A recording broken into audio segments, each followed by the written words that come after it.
really should take advantage of this one. For sure. Good morning. Call to order the September 2024 meeting of the Mission Fulfillment Committee of the University of Minnesota Board of Regents. Good morning, everyone. Thank you for those who are attending and joining us via the live stream video and those attending here in the boardroom or via Zoom. With the start of a new academic year, we have a new cohort of student representatives. And with us today are Nico Vasilopoulos, a returning student rep from the Twin Cities campus, and a new representative, Madison Hilliard from the Crookston campus, who will be joining us by Zoom. Welcome, and thank you for joining us. With that, we'll turn to our agenda. The first item on our agenda is a discussion of the committee's 2024-25 work plan. Vice Chair Kenyanya and I have developed the work plan this summer based on the board's 2024-5 board priorities and extensive collaboration with President Cunningham and her team, and including Provost Croson, along with support from our board office. This work plan includes topics from across our committee's portfolio. So these topics demonstrate how our mission is brought to life and how the board, with the president and her team, help shape that work. The university's three-pronged mission, research and discovery, teaching and learning, outreach and public service, are at the core of this institution, and it's at the heart of how the university serves the good people of our state, the nation, and the world. As board policy defines, the work of our institution at the U is centered on a belief that all people are enriched by education, and that we are dedicated to the advancement of learning and the search for truth, that charged to share knowledge through education for a diverse community. As the work of this committee shows, that's no small feat. Our students, faculty, and staff are truly at the heart of our great institution. Mission is what gives life and energy to all we do here, and mission is the why of our work. Much of the rest is the how we make that happen. And we can't have one without the other. As we start a new school year, I think it's important to remind ourselves briefly that this is at the core of everything we do. As you will see from the topics included in the work plan, this year will focus across each of the three areas of our mission. This includes an increased number of research-focused topics, updates on the enrollment across the system, and a deeper understanding of higher education rankings, which will begin today. Important board policy work. We also have left some space in our work plan, of course, so that if there are emerging or time-sensitive topics, we can address those appropriately. Now, I just want to state we've had excellent discussion at the retreat and other colleague reviews and discussion. Mission Fulfillment is a committee that has less action items than, say, the Finance and Operations Committee of our board. The reason for that, it's due to the fact that the authority of our board has delegated to our very talented and capable faculty, staff, and administration in our shared governance groups. I feel it's important that we acknowledge the role of all these important people in our institution and how they are working and we work together to advance the university's mission. As committee leadership, it's our hope that we find the plan thoughtful and in line with the board's priorities, and we look forward to a great year of consequential discussions. I want to mention one final thing. It's very important, is that we are now focusing on some topics on student experience and student wellness. This is shifted to, we have a new board special committee on student affairs. The special committee will enhance the oversight in this area and advise the Mission Fulfillment Committee on items related to student affairs. That special committee will be chaired by my colleague, Vice Chair of this committee, Regent Kenyanya. Several other regents and I will also serve on that. So with that, Provost Croson, do you have any comments you'd like to make? Thank you, Chair Johnson, members of the board. I will add a few features of this year's work plan that I'm excited about. We'll have a presentation in October on artificial intelligence. Some of you may remember that in March 2023, I offered a session on ChatGPT during the board's retreat in Morris. It's been about 18 months, which is an eternity in that world. And so I'm excited that we'll be able to offer you an update on how that technology has evolved and how we have evolved to meet it. I'm also excited about a presentation in December about arts on campus. This is not a topic that the board has taken up before, and I think you'll be impressed with our thriving artistic culture and how it enhances our three-pronged mission. Then finally, as Chair Johnson noted, we have an increase in presentations from the Research and Innovation Office. So I hope that by the end of this year, you'll have much more information about the outstanding research and innovation that our faculty and scientists produce. Chair Johnson, that concludes my remarks. Thank you, Provost Croson. Are there any questions or comments from committee members at this time? Okay, seeing none, we'll move forward. Next, we have an overview of the landscape and context of institutional rankings. Guiding our discussion is Provost Croson, Vice Provost and Dean of Undergraduate Education, Singh, and Vice President Priya. Provost Croson, would you like to start, please? Thank you, Chair Johnson and members of the committee. Our next agenda item will focus on rankings in higher education. Our hope is to provide the board with a high-level overview of the landscape of academic rankings, their differences, and why institutions focus on them with varying levels of scrutiny. We have a second presentation scheduled for February with a deeper dive into discipline-specific rankings. Joining me for this presentation will be our Vice President for Research and Innovation, Shashank Priya, as well as Dr. Raj Singh, our new Vice Provost and Dean of Undergraduate Education. Vice Provost Singh has taken over this role from Bob McMaster, who returned to the faculty this past spring.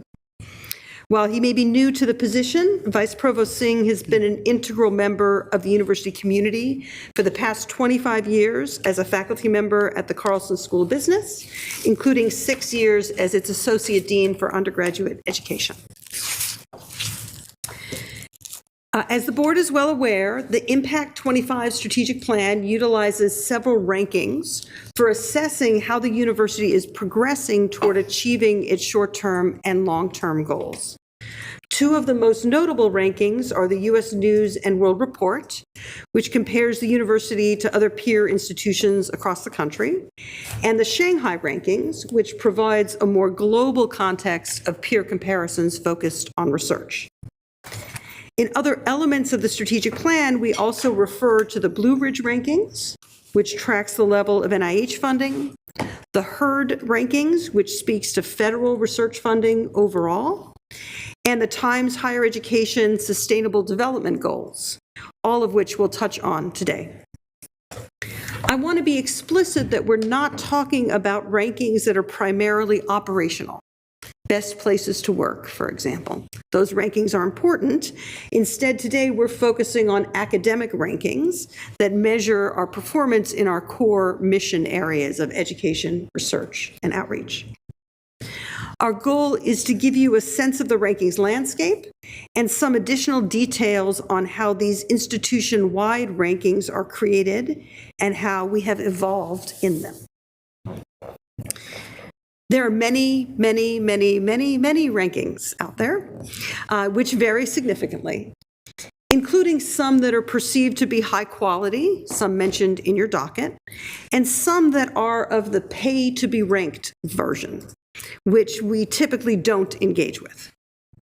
Even among the reputable rankings, some are purely reputational, relying on university administrators to rank each other, while others incorporate fundamental output measures in their evaluation. Rankings cover different topics and serve different audiences. Some are worldwide, some are US specific. Some are focused on the student experience or research and scholarship, others on special topics like sustainability or the experience for veterans and others. In addition, rankings change over time. Some rankings disappear and others appear, and even those that remain often change their calculation and their weights, as U.S. News and World Report did relatively drastically last year. With that introduction, I'd like to turn the presentation over to Vice Provost Singh to talk about our rankings in the educational space. Thank you, Provost Croson, Chair Johnson, and members of the committee. I look forward to engaging with all of you in my new role here. Higher education entities are complex entities.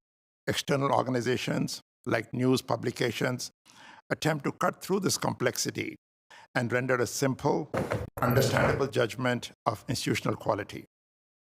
It is hard to believe that a quality education provided by a university like ours, with 5 campuses, many distinct colleges, more than hundreds of fields of study, can be meaningfully summarized in a singular rank.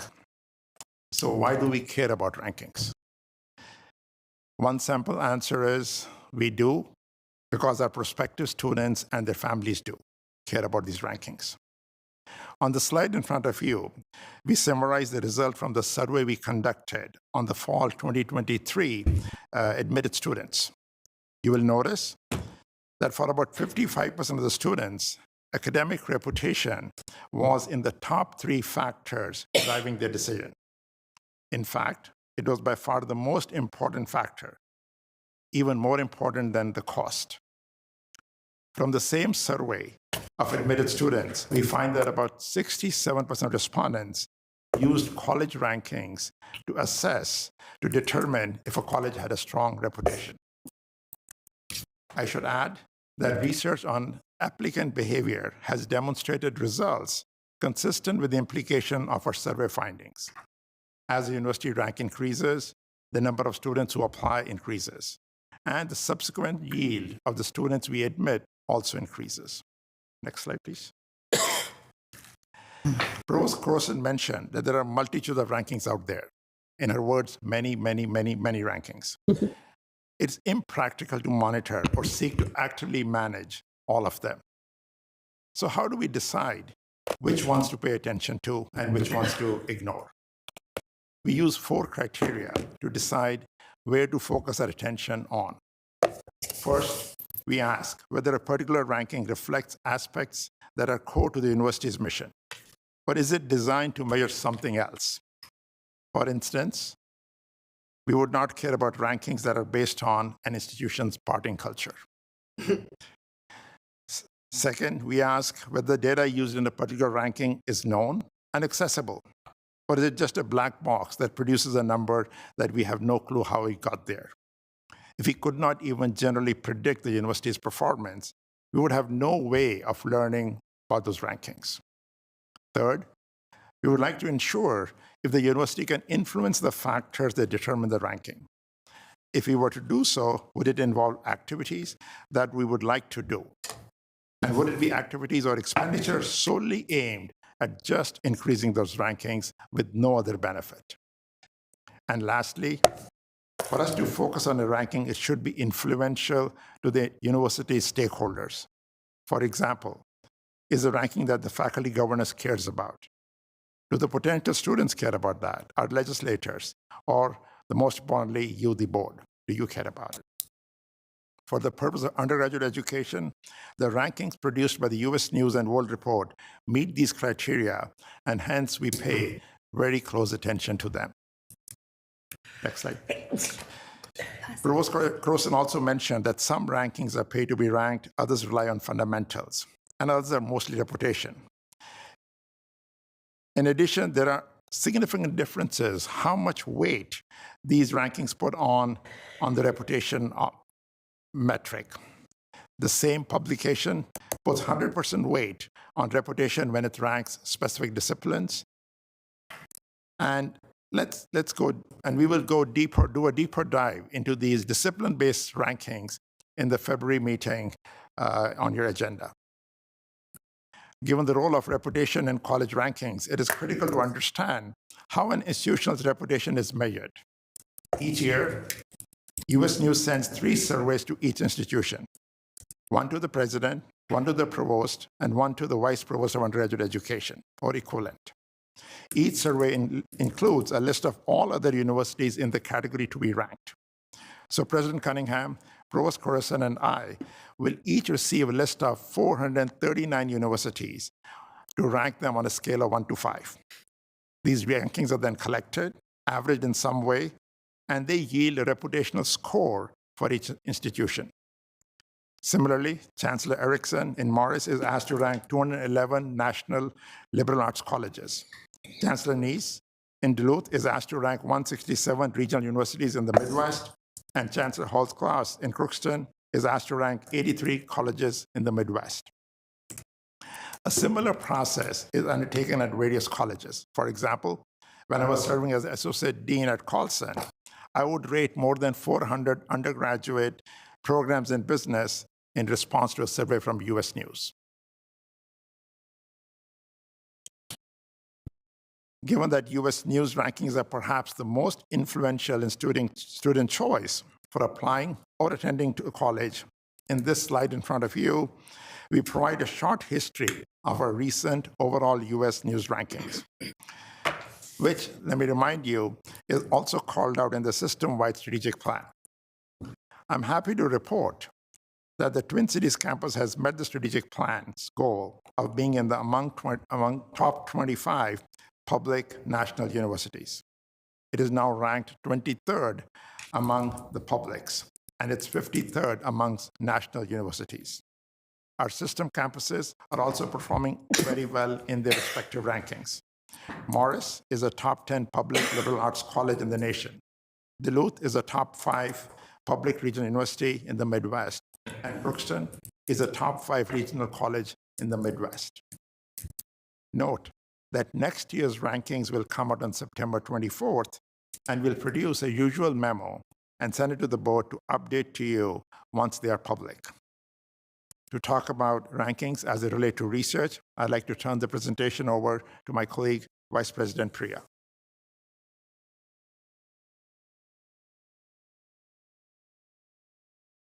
Chair Johnson and members of the committee. Thank you for the opportunity to discuss the research rankings with you today. Research rankings play a lot of role in setting the brand name of our institution, and they're very closely watched. So I'll describe to you 2 of the rankings which align with our Impact 2025 plan. The first one is the National Science Foundation HERD ranking, also known as Higher Education Research and Development Survey. It ranks the institutions based upon the overall expenditure levels and is a very widely accepted comparative metric of R&D activity across the institutions. It ranks institutions based upon 1 year of research expenditure, and this year is prior to the fiscal year that we are operating in. On this slide, you can see the UMN Twin Cities HERD ranking in FY22, where we were ranked 12th among the US public universities. The newest data should be available next month, and when I come for my annual presentation in December, I will update you on our newest ranking. Recall prior year, which is FY21, we were ranked 14. So we did see a significant improvement in our ranking in FY22. If we include all of the UMN campuses together in this research expenditure total, which will bring the total to about $1.227 billion, it will put us almost in virtual tie with the University of Maryland, which was ranked 11th. This year, we are hoping that we will be able to surpass this total, but I won't break the surprise today at this meeting. We'll wait until December. We are very much headed in the right direction, and our goal is to be among the top 10 US public institutions, and I think we are going to be achieving that goal in the near future. On the next slide, I'll describe to you another ranking that we follow in order to rank the research. This is more commonly known as ARWU Shanghai Index. This is a measure using several different indicators to create the ranking, such as Nobel Prizes, members in the major national academies, H-index, citation index, research expenditure. So it's a more comprehensive way of quantifying the ranking of an institution. Our goal is to have our Twin Cities campus be ranked 35th or better in the world, and we are currently ranked at 44th. So we are not there quite yet. And this is an area where we need to work together. On the positive side, we also were ranked 26th in the US in this ranking, and 10th among the US public institution, and 3rd among our Big Ten colleagues. This is before the conference, Big Ten conference was changed, so now we have more institutions as part of it. So we'll see our new ranking. This ranking highlights that we need to make some investments in our pioneering research areas, which will position our faculty to compete with their peers and achieve some major awards that are needed in order to position them in various academies. And hopefully the plan that we are developing, we call it Research 2030 Plan, will allow us to gain some significant advancement in this goal. The last slide, the last ranking that research focuses on is called Blue Ridge ranking, which is very much focused on medical institutions and is based upon the amount of funding that we receive from NIH. Each year, NIH puts out this total, again, for the prior fiscal year, and that total amount of funding that the institution received is used in order to create this ranking. For fiscal year 23, which began on 1st October 22 and ended on 30th September 23, NIH provides the data in January of the following year, so in January of 24 for the last year. And this, it contains the information on more than $38.1 billion that are given out by NIH across more than 66,000 NIH grants or contracts to roughly about 45,000 principal investigators. School of Medicine around the country got about $18.9 billion of that $38.1 billion. And that is the number that is used in order to create this ranking. For 2023, the University of Minnesota Medical School was ranked 24th overall. It was about 3 positions down from the prior year, but still higher than it had been in 30 years. For the past 2 years, the University of Minnesota Medical School has ranked higher than the Mayo Clinic. The 2024 ranking should be available this fall after September 30th. And again, I'll cover this ranking in my December presentation. Since 2001, the University of Minnesota has averaged an overall ranking of 29.2. Its lowest ranking in that time was 34th in 2016, and the highest was 21st in 2022. Hopefully, as we continue to push this Research 2030 plan, we will see the outcomes in terms of improvement in our Blue Ridge ranking too. With that, Chair Johnson, I would like to turn it back to Provost Croson to discuss other rankings in which university participates. The final ranking mentioned in the strategic plan is the Times Higher Education Impact Rankings. These rankings assess universities against the global sustainable development goals across the span of university activities, including research, educational outcomes, operational practices, and outreach. Unlike many other rankings which are campus-specific, Times Higher Education allows us to submit data as a system. Based on our Minter section's topics, we decided to focus on health, hunger, and 2 sustainability measures, water and climate. As you can see, for 2024, we're ranked in the top 5 in the US on all of these areas. The Times ranking only launched in 2019, and the university system began participating in 2022. For comparison, last year, we were ranked 6th for climate action. We hadn't submitted for water yet, 3rd for hunger, and 2nd for health in the US. For overall rankings, University of Minnesota is ranked in the 101 to 200 range, along with 5 other US universities. 4 US institutions were in the top 100, putting us in a 5-way tie for 5th in the US. Last year, we were in 8th in the US using a similar calculation. Note that there are about 2,000 participating institutions worldwide, but many more overseas than domestically. Your docket describes some other rankings that, while not called out in the system-wide strategic plan, we also track because we feel that they meet the criteria that Vice Provost Singh mentioned earlier. These include rankings that focus on the social mobility of our students, like Washington Monthly, rankings for technology licensing, and Shanghai and U.S. News rankings of individual fields or programs. These are usually discussed in a board memo when they appear and as mentioned above, are often primarily reputational. Finally, as Vice Provost Singh mentioned, there are discipline-specific ranking agencies. For example, the Financial Times ranks business schools, but no other entities. The National Academy of Kinesiology ranks graduate kinesiology programs, while U.S. News does not. So in summary, I hope we've given you a peek into the wonderful world of university rankings. As always, we're happy to answer any questions you might have, and we've also identified a few questions that we would especially love your input on. Thank you, Chair Johnson and members of the board. This concludes our presentation. Thank you to our presenters and to our provost. Is there any questions for discussion? Regent Kelly. Thank you so much, Chair, and thank you, presenters. That was really interesting. I was a Humphrey student here at the University of Minnesota when we started pushing very hard toward improving rankings, and I think it's easy to take for granted that these rankings matter, and I appreciate that there are all kinds of different rankings and that whose rankings matter change in importance.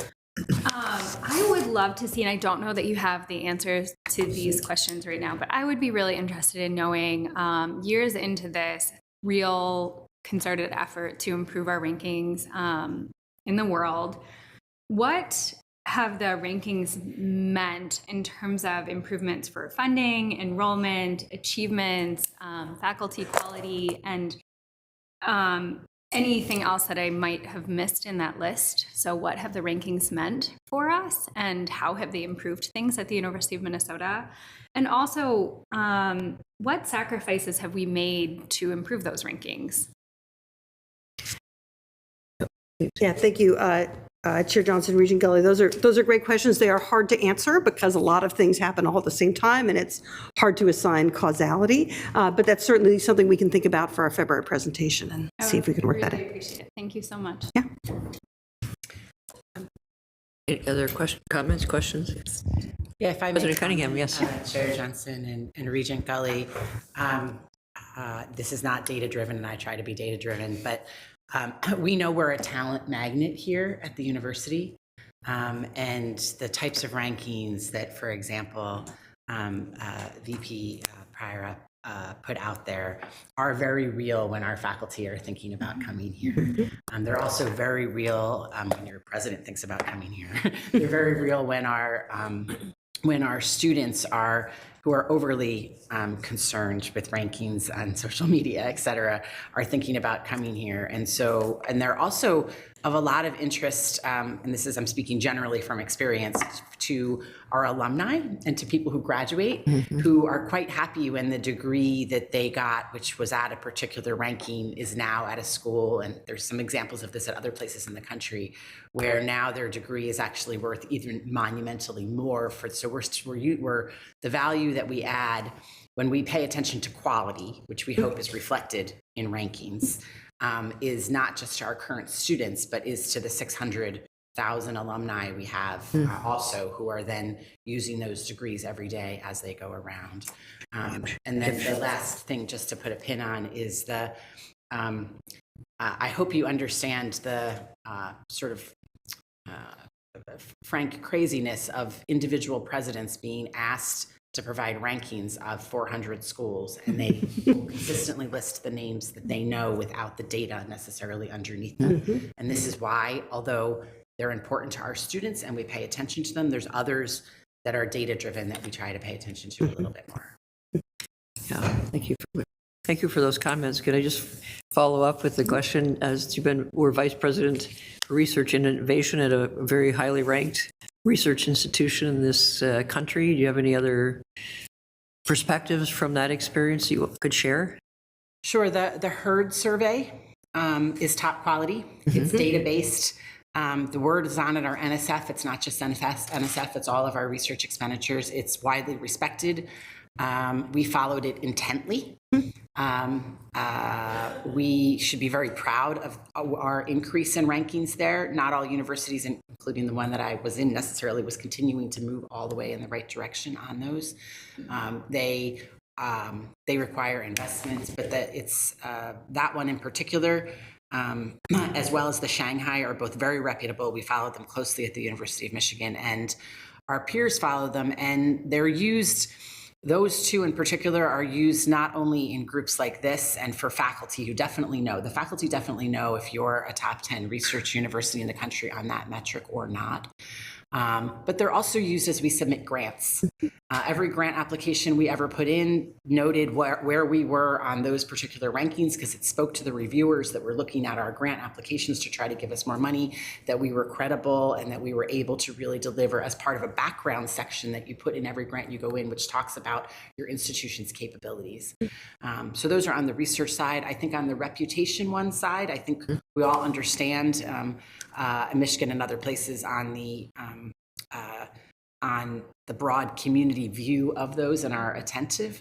But I think the experts in higher education are truly focused on, I think, where your comment is, Regent Gully, on we want to make sure that we're focused on the things that are actually improving quality and not just gaming the system around the country. And I see the hard work that has been done here, certainly on the research side, but also on the academic side, that has been to actually improve quality, which then takes some years to move ahead on when you get to those reputational pieces.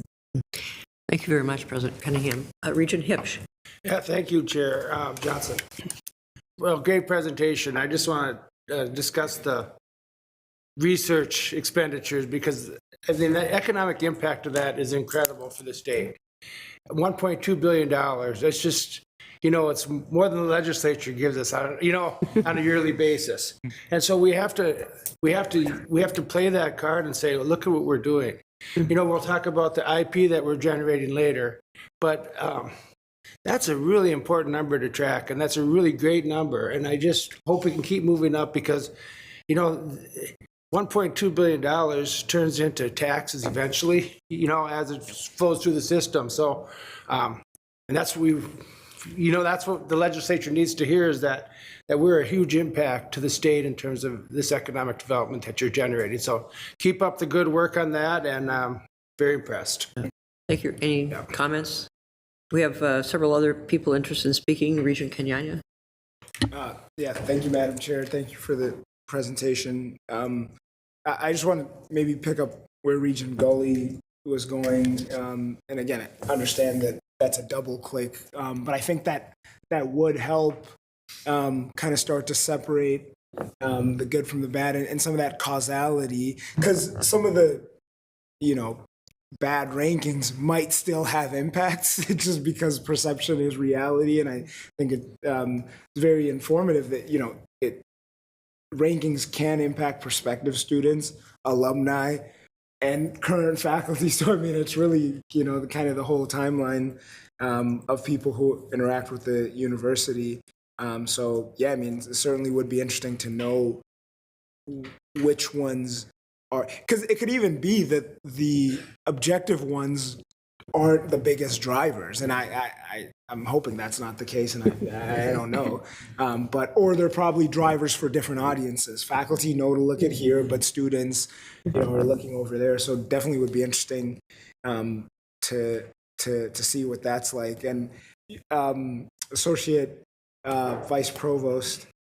Is that the new title? Vice Provost. Vice Provost. Okay, I did not demote you. I apologize. Vice Provost Singh brought it up, and President Cunningham did as well. That I was thinking the same thing when you talked about ranking 400. Even if you have a decent idea at the beginning, how are you differentiating 376 and 377 and whatnot? So anyway, just appreciate starting the conversation and look forward to learning more. Yeah. Yeah, if I might, Chair Johnson, Regent Kenyanya, I totally agree that bad rankings can have impacts too. But as Vice President Singh identified, we've got these 4 criteria, and we're really looking for the Venn diagram overlap there, right? What is it, what rankings serve all of those needs? And those are the ones that we want to invest in. There are many universities, some of which I have been at, that spend a lot of money on advertising to other presidents, or other provosts, or other vice provosts, so that they get ranked higher by that set. That is not an investment that we make or that I would support. So we need to think about what it is that we can do that are both advancing our mission that we would like to do, and consider the impact of the rankings in those decisions. And brief follow-up, Madam Chair. And I wonder if there's some other random stuff, like your president presenting at conferences and whatnot, just some of that visibility that you don't know how to track, but just, getting the Block M out there in the right spaces too. And I don't know how to think about that. Yeah, no, absolutely. The fact that I'm chairing the AAU Chief Academic Officers Group, that has an impact, right? The more kind of professional association activity that President Cunningham does, that I do, will absolutely move those reputation metrics for reasons that we want, right? Not because we're spending money on things that aren't productive. Thank you. If I may, Chair Johnson and Chair and Regent Kanyanya, and I'm still trying to get my formalities down here, so just bear with me, but is 2 pieces to follow up on the kind of part. When you hear us come back later and talk about the importance of communications and marketing, and why it's important to do that both locally and regionally, as well as to make sure that we are working nationally. These are some of the reasons that we think about that. Also, and yes, when our faculty who have great reputations and are doing great work are spending dollars to go be at conferences and work around the country, when I'm working with the National Academy of Medicine, with the AAU, we'll talk eventually around the Big Ten, and having these national components do factor into these reputations, and they're all both, I think, us getting out our real quality, but also doing it in a marketing and communications way that is really important for us to not have our head just here on, because it impacts other people everywhere. And I'd like to go back one moment. It's a double click, I think is what you said, to Regent Hipsch on the research expenditures. And I think research expenditures are a confusing thing for a lot of people, and I just want to make sure we're all on the same page about that. Those are dollars that we get in that are for specific research projects. They don't support the general operations of the university. But in terms of the economic impact, and we're going to be redoing an economic impact study and bringing that back, and we're even going to be doing some more deep diving so we can show you how that impacts different congressional districts all around the state. But those dollars, when we bring them in, don't just get spent on us. They get spent on the people that are in the state. They get spent on services. They get spent when we're doing work on animals or on water. They're getting spent in communities to buy services, to buy the cages and to buy the lab equipment. And often that's coming. So those $1.2 billion are being used to buy goods and services and people's time around the state. And that's a way that we're leveraging the university for the state economy. We're bringing in federal dollars. Those aren't state dollars. We're bringing in federal dollars overwhelmingly to then bring to the state to spend money on people, services, and local communities here. So I think the more that we can understand that together, and why it's also important for us to continue to work on increasing that number, because it brings value not just to national science and to the impact and innovation, but it actually helps the people in our communities. Great, thank you. And that's something important to communicate for sure. We'll do Regent Mayron and then Regent Turner. Thank you. My question is, when a ranking either goes up, whether it's one we respect and find accurate, the Shanghai Herd, or the others, or when they go down from the previous ranking, how do we delve into, or do we, why it went up or why it went down, so that presumably we can continue the good work to continue to raise the ranking, but if it's gone down, what it is we can do to improve that ranking on a going forward basis. Chair Johnson, Chair Mayron. So we do that kind of deep dive for the main rankings that we track, U.S. News, on the education side. Sometimes it's very clear. The herd measure is how much research funding we've received. Now, there are strategies we can do to increase that research funding, right, which include, for example, are we focusing on many people getting small grants, fewer people getting larger grants? Are we going after the really major grants? There's different strategies and tactics we can do that we do dig into. I think Vice President Priya's original vision when he came around how much funding we're getting from NIH versus NSF versus the Department of Defense and Department of Energy constellation is an example of that, sort of doing an analysis, identifying where we're doing really well and where we could do better, and then thinking consciously about how to improve in the areas where we do better. So I think there's different strategies that vary based on what the ranking is. What about in the other area, though, like herd, which is not driven solely by research dollars, as I understand it? So herd is the research dollars. The Shanghai includes other things, which are things like National Academies membership, right? So again, you can do a benchmarking, and I'll let Vice President Priya tell me if I'm off here, a benchmarking on kind of how we're doing versus our peers. And then you start thinking about how we can get our faculty elected to the National Academies, right? Which also involves multiple steps. They want you to kind of win some local awards first, and then you get nominated, and it's its own process, right? So depending on the ranking and depending on what it is weighted, you can consider strategies that can help you, and depending where you're doing well and need help. And if I may, Yes. and for Chair Mayron, these are also strategic questions that we'll have to face over time. We have an incredibly comprehensive university. And so, is it reasonable to expect that we will be top 5 in every department? Would we like to be, excellent? Would we can spread the peanut butter very thin with strategic investments and have everybody be, sort of middle ground. We can decide we're going to really have excellence in some areas while maintaining great work in other areas. So these, as we come back to strategic planning, are really key questions. Because and I mean, it'll be a philosophical questions for the group. And whenever you're going to be strategically investing to make sure that this is an area that we really want this department, this area that we think this area of for the world, or for whatever reason you decide, we really want to be focusing on supporting.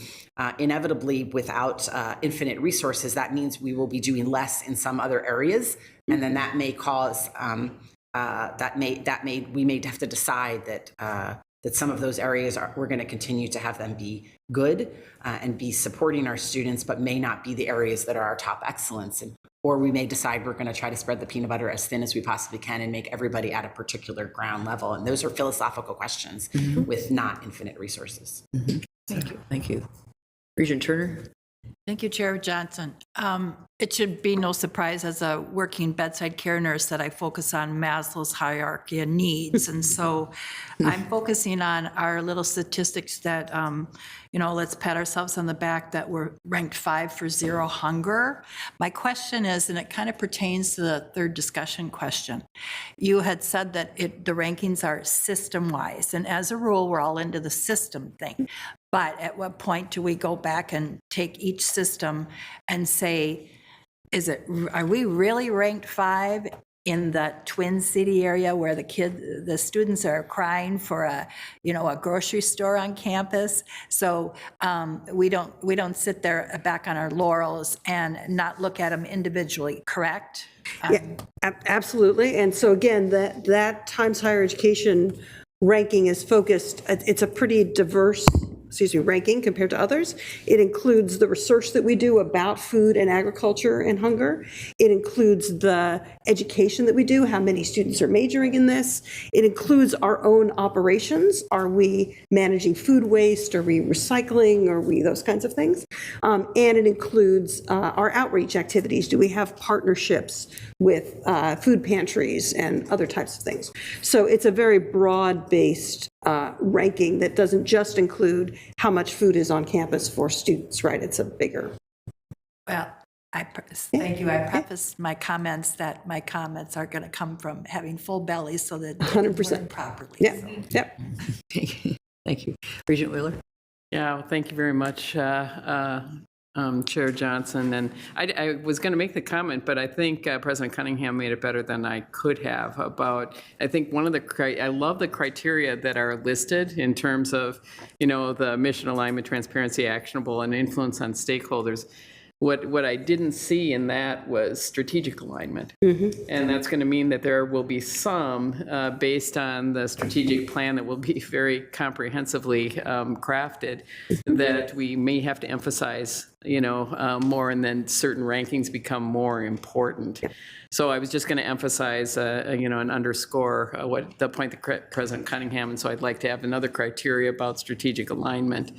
Because mission is a very broad thing that you can drive many things through, but when you get to strategic focus areas, it gets down to a different thing. And then the second thing I was just going to say, Mary and I live in a world where there are 600 top 100 hospitals. So you always have to look at, yeah. So you always have to look at, those that really make a difference, and when is the work to do the measurement? We stopped doing a certain measurement set, and medicine is measured in many hundreds of ways as well. And we stopped doing certain measurement set because we were just spending all our time measuring and not improving. So we were using our assets to do that when we wanted to use so it's a matter of how do we determine what resources are worth it too, which is, I think, maybe another criteria when you're looking at these things. Is it worth the extra resources to do that, to pursue that, versus the resources you could use to actually make a difference and make things better. Yeah, thank you. Great. Thank you. Thank you for your comments. I might just maybe direct a couple of quick questions here to Vice President Priya or to Provost Singh. Can you just tell us briefly, how do faculty members look at these things when they're considering, do I want to come to this place? Do I want to teach here? Do I want to try to do my research here? How about retaining people? Can you just tell us the impact of some of this rankings on that? Yeah, thank you, Chair Johnson. And so actually, this question also couples with the comments that President Cunningham made that both the national and international talent follows these rankings very closely, because this is how you compare not only the infrastructure and the colleagues that you can find and the facilities, etc., that exist at that institution in order for you to prosper in whatever research that you are conducting. So among the Big Ten schools, among our peers, there's a lot of discussion among the faculty about both the research expenditures that the institution has, but also the disciplinary ranking that NSF prints out. For example, before this, when I was at Penn State, they will always brag about #1 in material science. But that #1 is just based on research expenditure ranking. But it had a lot of influence in attracting students that will come from both domestic institutions and also international institutions. Thank you. Any other? Yes. Chair Johnson, members of the board, I think for faculty, if that's a specific question, Yes. thanks for asking that. I believe they are more focused on the research rankings and the reputation on the research side than the college rankings, like the U.S. News. It does matter to them. They feel good about it, but it's not like that is what drives our recruitment of faculty, I believe. Okay, great. Thank you. If I could ask one more question, and this would be to our student representative here in the room. You've been here as both an undergraduate and as a graduate student now, right now? Still undergraduate. Still? Okay, well, maybe I just see such great potential in recruiting. Could you just share student perspective? Did you look at rankings? You and your colleagues and friends talk about this in disciplines or other things when you choose to stay or go somewhere else for your next phase? For sure, yeah. Thank you, Chair Johnson and members of the board. Thank you again for your presentation.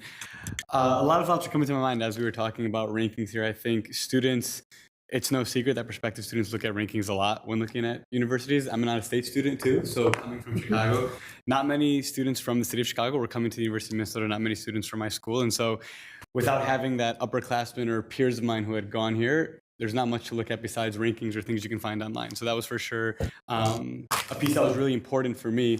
Something that I also want to bring that we didn't touch on too much were program-specific rankings.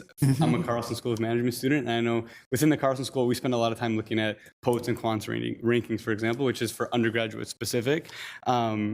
And so it'd be very interesting to see across the university and across the system within different programs and different units, maybe in particular units or colleges, certain rankings might matter more, where we might focus on that, whereas the system one, US News and World Report rankings are important for the university as a whole, but then specifically in Carleton, I know we look a lot at POTS and quants. And so it'd be really interesting for me to see across the system, we can get some surveys from students on which rankings they look at, if it's program specific or sort of university-wide. Yeah, great. Thank you.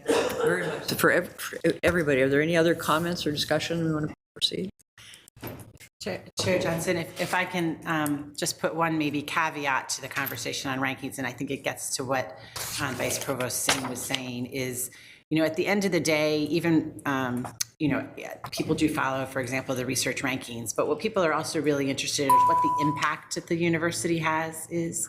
And sometimes, even a smaller dollar amount of research will wind up, creating the next Honeycrisp apple, right? So it's at the end of the day, it's the impact, which is why I think it's important that they also follow, the autumn and the tech transfer and things like that outputs, because we have to when we look at rankings, in some ways, those are a middle part of dollars spent. And then we have to think about what the output is later. And that's measured in publications, that's measured in how policies were changed, how businesses were started.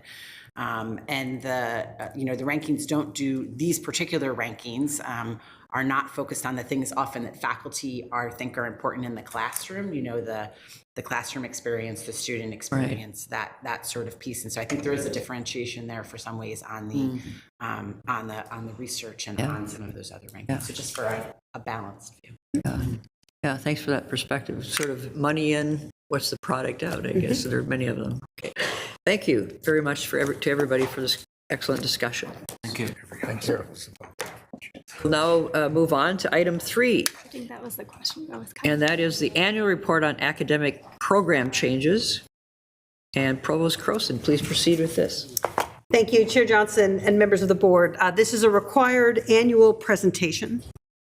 Our system-wide strategic plan guides our efforts to ensure that our curriculum and courses provide high-quality educational offerings that are responsive to the needs of our students and especially to the job market that they will enter. We must advance our curriculum, our degree programs, and our other programs as the world evolves. This presentation describes the process we undertake for those changes. A detailed and required report describing the substantive degree program changes from last year was provided in your docket.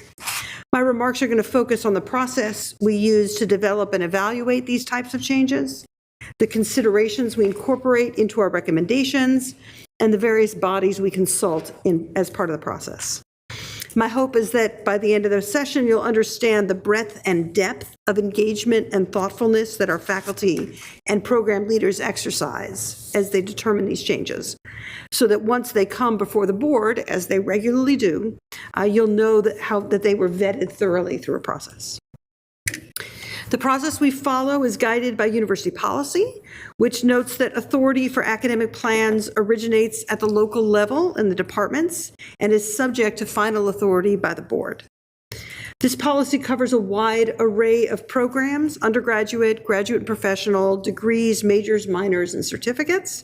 Basically, anything that earns academic credit uses this process. I should note that it does not cover non-credit bearing offerings, including some continuing and executive education. Given the current political climate in which legislators and governing boards around the country are dictating to faculty what courses can and cannot be taught, it is more important than ever to acknowledge, as Chair Johnson did at the start, and to articulate clearly that it is our faculty that is responsible for the curriculum. In the Board of Regents policy on faculty tenure, it states faculty have the responsibility of furthering the institution's programs of research, teaching, and service. In our administrative policy on academic unit authority over the curriculum and major, It states that departments, colleges, and campuses are best suited to determine curricula and requirements for majors and minors, for graduate and professional degrees, and to add or remove course offerings. As codified in these policies, the University of Minnesota has repeatedly exhibited our strong commitment to this principle that faculty, departments, colleges, and campuses decide on the curriculum. In each meeting's consent report, the Board of Regents will vote on recommended program additions, changes, and discontinuations. When we recommend a new program, a substantial change to a program, or a discontinuation for your approval, it's undergone a rigorous and thorough process of planning and consultation and review. In the consent agenda, you'll see 3 different types of changes. Additions include new degrees or minors, but also credit-based certificate programs and both undergraduate, graduate, and professional programs. A substantial change includes a new name, a new degree designation, new subplans, changing the name of a program, or changing the degree granting or academic home of a program. We also discontinue degrees, minors, and certificates when student interest subsides or when the field or industry has moved in new directions, or when faculty and program leaders determine that priorities lie elsewhere and a restructuring is in order. There are additional changes that are out of scope for the board review but are reviewed at the policy level, like adding or removing a course from an already existing degree program.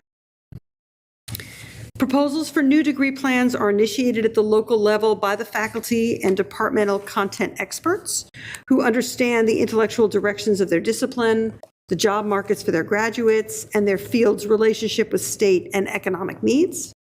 Proposals are required to address these 5 common criteria, which are described more fully in your docket.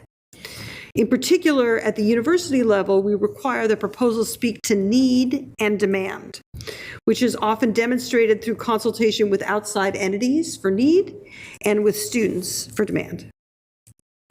Each college and campus has its own process for development, early planning, and consultation of new program proposals. They often involve department and college level curriculum committees who review the proposals based on these criteria. If concerns are raised, the proposal is typically sent back to the original unit for revision and resubmission. As illustrated through some examples here, the board approves a wide variety of program changes, additions, and discontinuations. This slide shows some examples of those approved over the last year. A program addition, like the PhD in American Indian and Indigenous Studies in the College of Liberal Arts, came to the board as a way to support our core mission and guiding principles. Program changes can come in many forms. The examples here include a name change to a major, a modality option change, and the addition of a new subplan. Discontinuations are among the most difficult decisions that departments and colleges can make. These also are made on our guiding principles, but often come down to need and demand.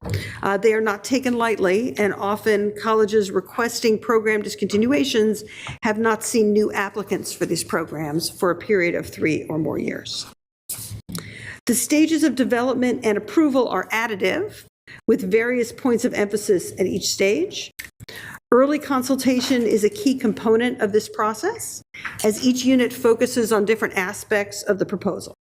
Consultations across colleges and campuses and via public review is pivotal to ensure that we don't unnecessarily duplicate our existing offerings. There are many points of consultation and stages of review on each campus before curriculum proposals are advanced to the collegiate or campus leadership for review at the university level. As proposals make their way through the approval process to the Office of the Provost, consultation is solicited from colleagues in graduate, professional, and undergraduate education.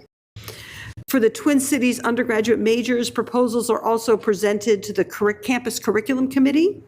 They meet monthly, and in addition to those criteria, they review proposals for potential duplication.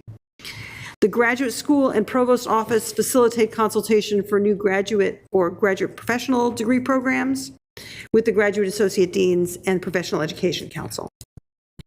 Consultation is especially important in this process because typically academic program decisions have the potential to affect other units. For example, a new program in the College of Nursing might increase demand for classes in the College of Biological Sciences, and they may need to be prepared to handle this new demand. On the other hand, a new program in the School of Public Health might decrease demand for majors in the College of Liberal Arts, and the institution needs to weigh the costs and benefits of the proposal and the resulting budgetary reallocation with a focus on what is best for the students. Once consultation is concluded, staff in the provost office review the final proposal. We focus on policy compliance and accreditation, but also ensure that each proposal is aligned with the mission of the university and that each meets the compact and budget constraints of the home unit. As a final check, all proposals slated for the consent report are posted for public review prior to the Board of Regents meeting. While we review proposals for potential duplication within our system and within our state, the public review period serves as an additional checkpoint to avoid program encroachment and duplication. Proposals come before the board only after all those steps are complete and after I've reviewed and approved the findings of the preceding groups. The process sounds linear, but it is not always linear. Proposals are often reworked, sent back through the process to identify concerns, or even abandoned if concerns are raised that can't be resolved. Your docket has a complete list of the new programs, changes, and discontinuations that the board approved last year. With these changes in mind, it's important to understand there's not necessarily increased costs for every new program, nor savings if a program is discontinued. In many cases, faculty are leveraging or redirecting existing courses or resources to meet new needs. Thank you, Chair Johnson and members of the board. I'm happy to discuss this process further and answer any questions that you might have. This concludes my remarks. Thank you, Provost Croson. We have a couple of questions. Regent Davenport. Thank you, Chair Johnson and Provost Croson. This is a lot of work. I think we need to recognize that. I've done it. I know it's a lot of work. And it's at multiple levels and system-wide, so I want to just shout out thanks to those involved. The process assures that our systems offerings continue to evolve. And you mentioned duplication and encroachment. So could you just review for us how we reconcile program duplication, especially as we have technology today that we can deploy, and we have systems, as Regent Kenyanya appreciates, for multiple campus enrollments, and in light of limited resources and outside influence, like you mentioned. Yeah. Thank you, Chair Johnson, Regent Davenport. So it is a lot of work. Thank you, the faculty and the staff and all of the players. So when I was at the University of Texas system, there was a Texas State Coordinating Board, which every university needed to put all of its new programs through. We don't have that kind of board here. And so through our consultation process, we do the best we can to ensure that everybody who would be affected by a new degree program, at the very least, is informed by it, but also has the opportunity to provide feedback and to say, we think this is duplicative, or we think this is great because it's going to, coincide with where we want to go, or whatever that is. So that happens through the formal consultation process. That happens through the public comment period, especially. We try not to. I think if we err on the side of allowing programs to innovate. There's always a balance between sort of saying, well, we've already got that major at a different campus, so no other campus should offer it.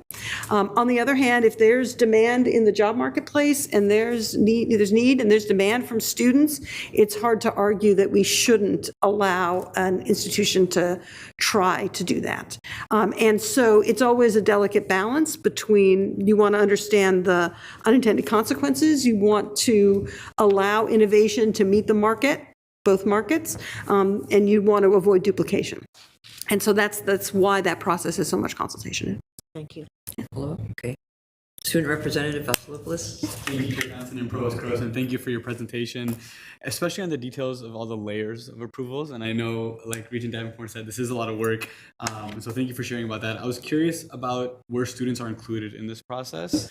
Was really happy to hear how consultative the process is, starting from the independent units and then working all the way up to the board here. I want to know more about where students are included, if there's any guidance from the university essentially on how to engage students at that first level, or if it's really just on departments to figure that out, and if so, how have departments kind of maybe differed in engaging students throughout this process? Yeah, Chair Johnson, Representative Vasilopoulos. Thanks. Thanks for the great question. So, as I mentioned, one of the major criteria that these proposals are evaluated against is their demand from students. And so that's part of what any proposal needs to include. Here's how we have gauged the demand from students.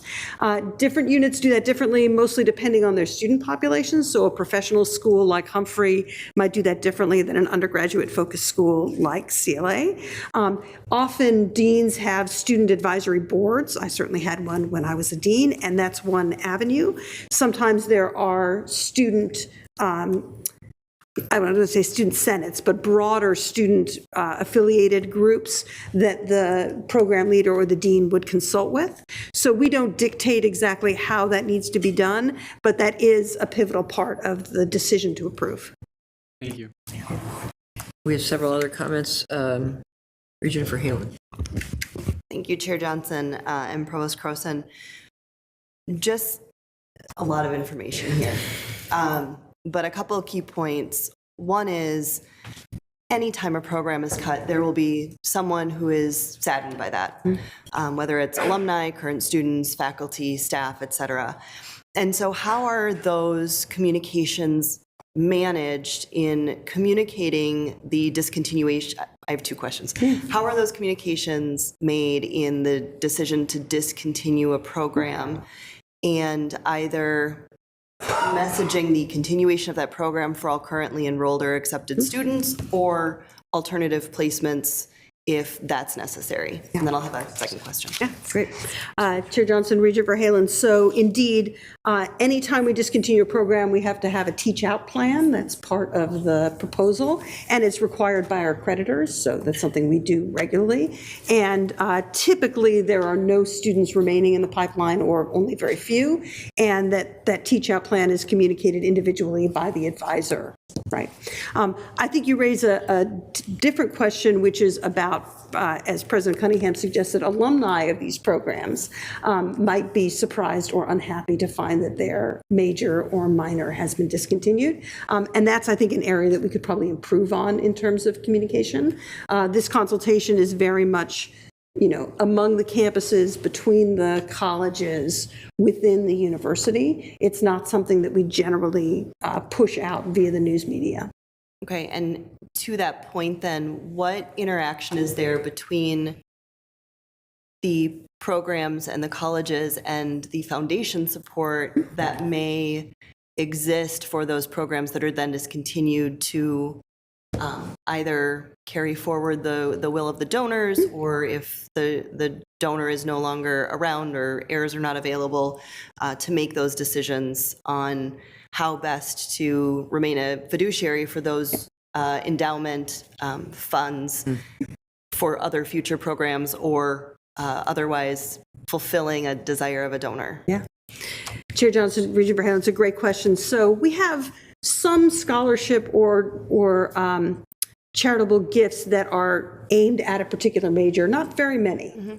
Most of them are either aimed at a college more generally, or that there's characteristics of the recipient themselves, low-income family, right, whatever the conditions happen to be. But in the case of a scholarship or other charitable support for a unit that is no longer offering the offerings, indeed, we would circle back with the foundation.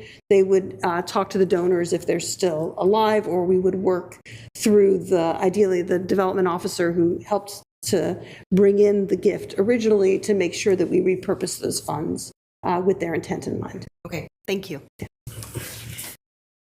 Regent Farnsworth.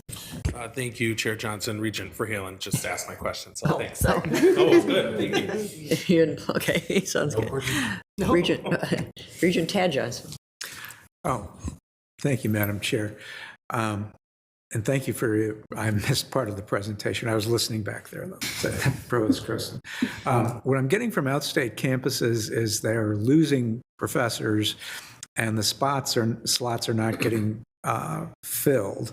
I'm just wondering if I'm looking at, there's been a couple of places where there have been modality changes to more of a hybrid or online program. And I'm wondering if there's a movement afoot where those courses, particularly in the social sciences that are taught in the Twin Cities, could somehow be, the modality change could be constructed in such a way so that outstate campuses, which are losing professors, could be those courses could be online. And I'm just wondering if that's a movement that's going on in your with this overall plan. Yeah, Chair Johnson, Regent Johnson, yeah, that's a great comment, and it is indeed something that we're actively pursuing. You might remember when we were working on the Next Gen Ag program, a big part of that involved courses offered by our CFANS college here that will be offered online to the students at Crookston. And I know that Chancellor Erickson is here, but I know that Morris has been working as well in making some of the courses that are offered online from Duluth available to their students so that they can have a broader set of options and even sustain a major. Thank you. And I'm also very happy about the PhD in American Indian Studies. Thank you. Yeah. So are, thank you. So are we all. That's great. Regent Hipsch. Thanks, Chair Johnson. Question for Provost Croson. So, like, you changed the name of my major, and now I'm a junior. Do you have the choice to keep the old name or the new name? Or secondly, alumni, and you change the name, can alumni use the new name as part of their resume? Yeah. Chair Johnson, Regent Hitt, very interesting question. I'll give you two. Well, so, of course, we do not monitor students' CVs, students' resumes. We're not going to go and do an audit and see what they call themselves. My husband was actually in a major that changed at Penn State while he was there. And the way that he represents this on his CV is he has the name of the degree that he actually received, which is the new name. And then in parentheses, formerly, like maiden name, right? Formerly known as. Yeah, formerly known as. So there's creative ways that you can represent this. Generally speaking, we do not expect our alumni to change their degree. The degree they were awarded is the name of the degree that they were awarded. Although I imagine they could also designate that this is now called something new. Okay.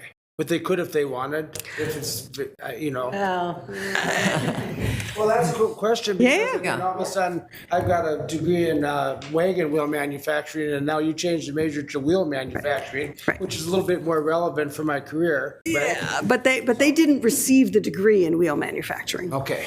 That's the challenge. Okay.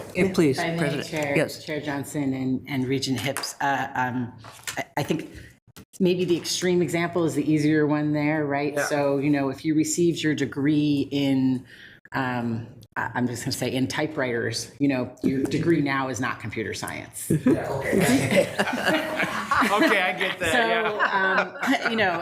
So, there's gradations there, right? And you can reflect that in different ways, but one also has to be honest about what one's degree is.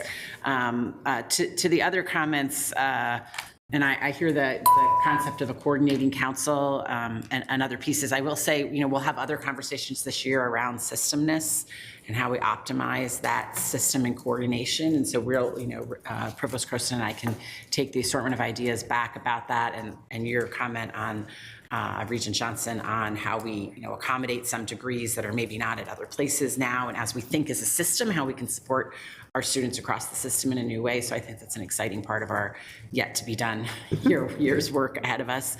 But kind of the underlying principle that I'll just maybe say out loud, I'd like to make explicit the implicit, which is we have to adapt and we can't only add.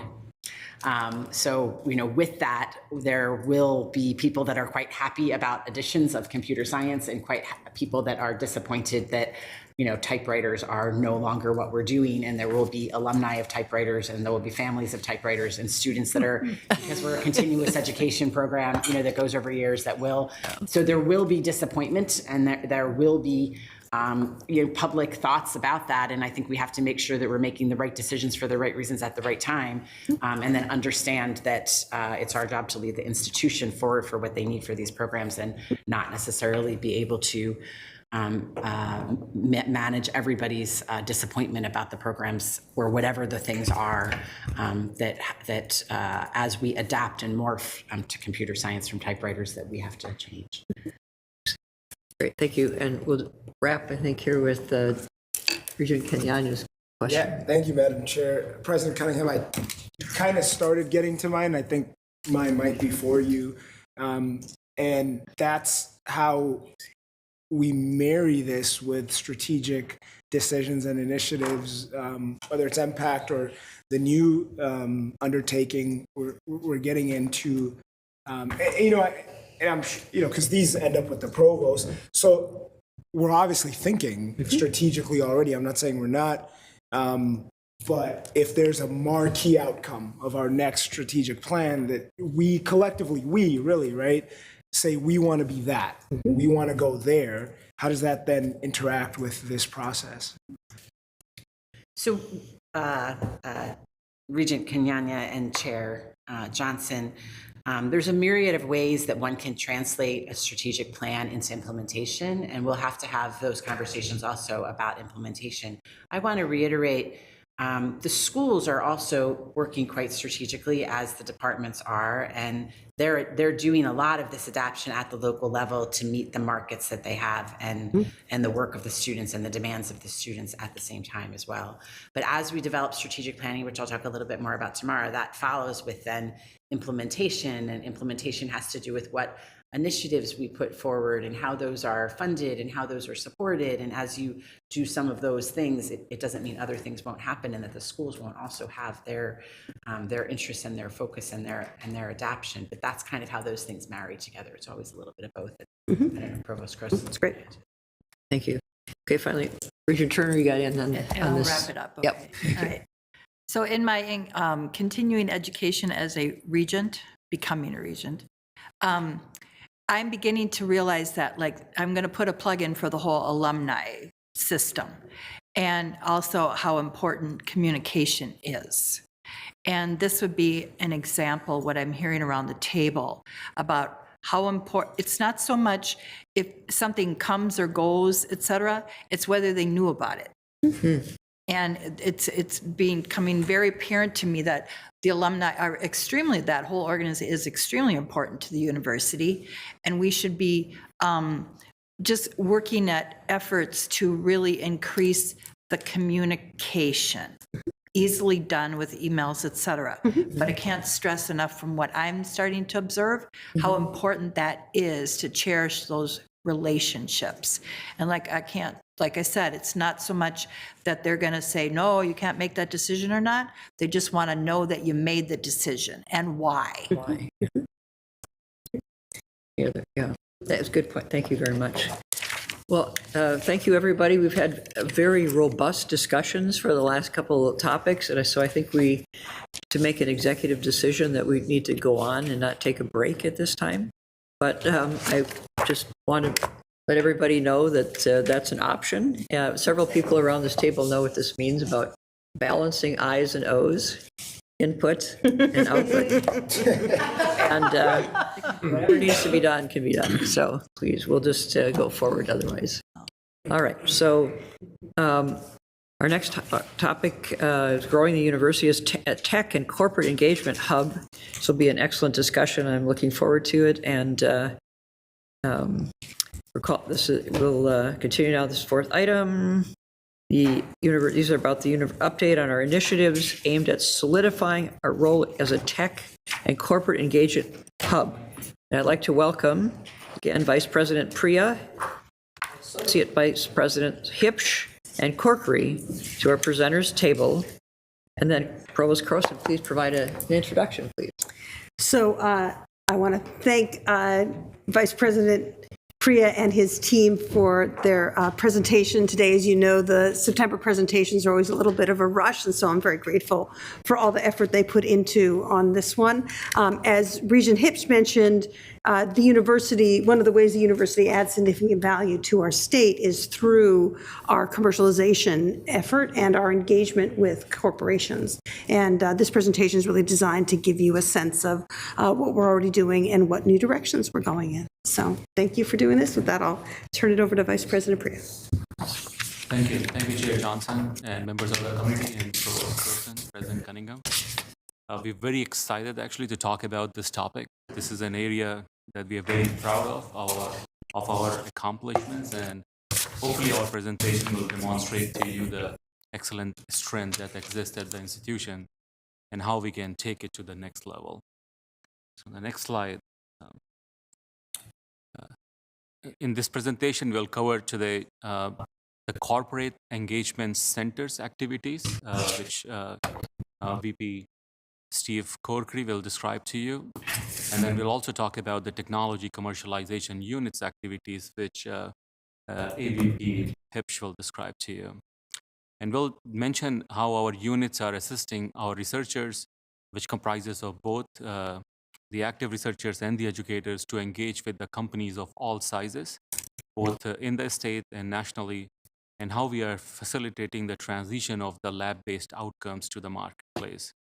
Again, this is an area where we have created innovative ideas that have been copied and modeled by other peer institutions around the country. We'll also describe our initiatives to unlock more pathways for accelerating the lab to market transitions. We have very strong pipeline of potential commercialization opportunities, and we have developed a very thoughtful approach to advance the progress of these potential to the commercial place. This initiative will allow us to create even higher level of economic development within the state. And I think this is an area where we will need all of your support to make this initiative successful. On the next slide is a cluster. There's a cluster of companies that we have bucket under the 4 thrust areas. And one of the reasons for showing our companies clustered in this way is that we try to address grand challenge problems.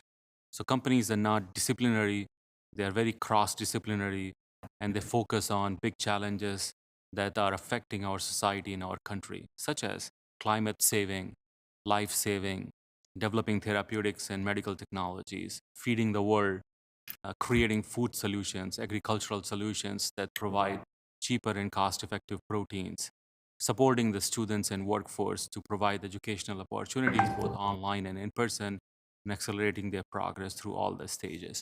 And I think this shows the creativity and talent of our faculty, that they are engaged across these multi-sectoral problems and trying to create solutions that have commercial values. On the next slide is our engagement with the Minnesota-based corporations that Corporate Engagement Center does. And it's not just the Fortune 500 shown on this list, which are very important part of our institution, but also a lot of mid-sized and small companies that we are engaged in many ways. We provide R&D services for them. We work with them in developing the workforce that they need in order to continue to excel in their technology development. We provide innovative ideas for future and emerging technologies, and we assist them in utilization of infrastructure and equipments and tools on our campuses. They're partners in many different ways for our students and postdocs who engage with them in joint advising, teaching, and other creative activities. On the next slide is a metric that is very popularly used among the corporate and technology development world. It's called State Technology and Science Index. It measures many different metrics shown here on the slide at the bottom. For example, how does the state rank in terms of research and development inputs? How does the state rank in terms of risk capital, which is basically measure of private equity and angel investment in the state? human capital investment, how is the state involved in creating the workforce for corporations, which basically brings more people to the state because there's a magnet for talent, etc. So I think these are the metrics that we all utilize in order to evaluate how we are contributing from the University of Minnesota towards the Minnesota state's progress. And the state, as you see, ranks very high in terms of human capital investment and technology and science workforce, where we shine. And there are other areas where I think we can all work together to strengthen further Minnesota's presence. So with that introduction, I'll pass it on to Steve Corkery, and he will describe to you about Corporate Engagement Center. Chair Johnson, members of the board, thank you for having me today. I appreciate the opportunity to talk about the great work we're doing to help advance the university by engaging with the private sector. So wanted to start out by showing a visual of how the university's Corporate Engagement Center is structured. This is a unique partnership, unique in academia. Traditionally, corporate relations is either in the University Foundation or it's in the Academy. A number of years ago, we made the decision because of the strength of the partnership between the Foundation and the Research and Innovation Office to join forces to engage the private sector and share resources. So really, this is a partnership between Rio and the University of Minnesota Foundation. But the Corporate Engagement Center is really here to support and advance the mission of the university and support the system campuses as well as the Twin Cities campuses and then colleges and units across the university system.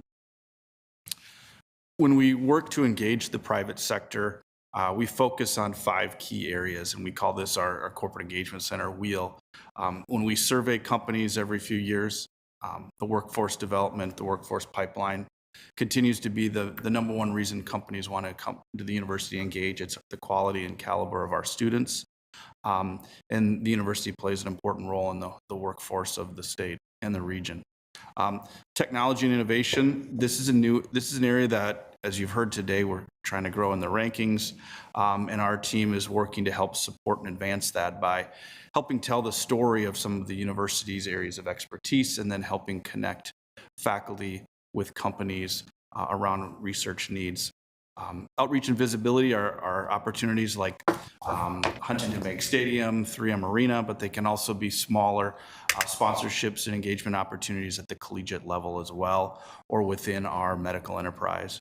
And then executive and employee engagement, we work to try to engage executives, both alumni and non-alumni across the university on advisory boards, volunteering, other committees, to help build that affinity for the University of Minnesota. And then the place-based partnerships is really a newer one that we've created to help partner to advance the Minnesota Innovation Exchange, or the MIX, and help bring tenants and partners to that facility. So when we look at examples of how we engage, we focus on driving more research innovation. And we've got a number of examples here that show how we're partnering with industry, some longer term relationships like Dow, but other newer ones that have been advanced in recent years that are helping both the university as well as these private sector companies. But then we also work on the corporate philanthropy side as well. And as you can see, just last year, we brought in $130 million in philanthropy from corporations across the country. As Vice President Priya mentioned, we've got a strong relationship with our Minnesota Fortune 500s as well, and they're great partners. But when we look at how we rank and compared to our peers in the Big Ten, we are number 3 in the Big Ten in terms of corporate philanthropy here at the university. But we also then are helping advance key initiatives here and research partnerships through events like the Research 2030 workshop, sustainable geo-communities, and other partnerships between the university, the private sector, and government relations. With that, I'd like to hand it over to my colleague, Rick Hipsch. Thanks, and thanks for the opportunity to talk not only about how we got here in these various areas, but also our growth plans for the future. Before I jump to the technology commercialization, I just also want to highlight how unique our model is for corporate engagement and how great a partnership it is. I mean, one of the strengths when you talk to other institutions, one of the unique things we have is we actually work together. And I think Steve's slide showed that, and we can work together as a team. I think that's a very important part. For tech transfer, we exist for many reasons, but we're certainly definitely part of the research mission, but you can also see other parts of, both the education and outreach mission in what we do. And the researchers do the research. We've heard about the great ranked research that we have here at the university, but our focus is on taking that research and making the impact. And that's really the word of the day is impact, and that's what we're focusing on. And our mechanisms that we list here at the bottom of the slide, these are various different ways that we get technology into the hands of the private sector. And all of these mechanisms, we're very highly ranked in them, and kind of one not a quantitative way that we believe that we're leaders is we get benchmarked by many others on all four of those areas, from our sponsored research programs to our online licensing. So we know that we're doing well, and it's really reflected in that. As we look at rankings we talked about earlier, but to be successful in this arena, you need both a top-tier set of entrepreneurial research combined with a top-tier tech transfer office. And I think here at the university we're fortunate to have both. We need people, processes, and capital. And we'll talk a lot about the capital continuum today, from very beginning ideas all the way through commercialization. Really, I believe our superpower is our team. Some of you who have been around a while know that in the early 2000s, the university wasn't known for its tech transfer and capabilities. I called it a reboot that the university did in 2007, 2008 timeframe. And I think it takes a long time to make those changes. And I believe the university's culture, along with the capabilities that we have in the tech transfer office, is really a position of strength now. I think our metrics are stellar for the size of the office and the university and the team. We have very few universities in the nation that have over 20 startups a year and over $10 million a year in research or in revenue. And I think that's something to be very proud of as a university. But we're really, what we want to talk today about is increasing our impact. It's interesting to talk about the number of startups and the number of dollars, but what is that impact? And some of the economic impact that Regent Hipsch talked about earlier is really where we see the impact on the state of Minnesota and the world. I would also add that the policies and the procedures and the capabilities that we have brought to us by university policies and Board of Regents policies is very favorable for making this happen even more in the future. We're allowed to hold intellectual property as part of the university. We're allowed to start companies. Our faculty can be participants in startup companies through a conflict of interest management plan. We're able to invest in startups, very unique. Not a lot of universities can do that. And we have a faculty entrepreneurial leave program. I mean, these are things that are really fundamental to having an ecosystem and a culture to provide that entrepreneurialism. Another piece of this is really kind of, again, it's not a quantitative, but just our involvement in the region. We get lots of really good rankings. Some of you are familiar, a couple of years ago, we were ranked #1 in the Heartland. Again, this is as a university, not specifically as our office, but as a university. And the Heartland is, if you take away the East Coast and the West Coast, everything in the middle, we were ranked #1 for innovation and technology transfer. Lots of other rankings, but a real important part of this also is to be part of the ecosystem that we live in here in the state of Minnesota. And listed along the bottom of the slide, you'll see things like Minnesota MedTech 3.0, which is a very comprehensive movement for the state of Minnesota specifically in digital healthcare. That requires lots of partnerships with corporates and startups in the state of Minnesota and many others. We have this Launch Minnesota effort and DEED at the state of Minnesota. We're very involved with them on the board of advisors for that. And Greater MSP now is inviting us as the university into many of these very early stage conversations. So it really reflects that the university is a key part of the ecosystem.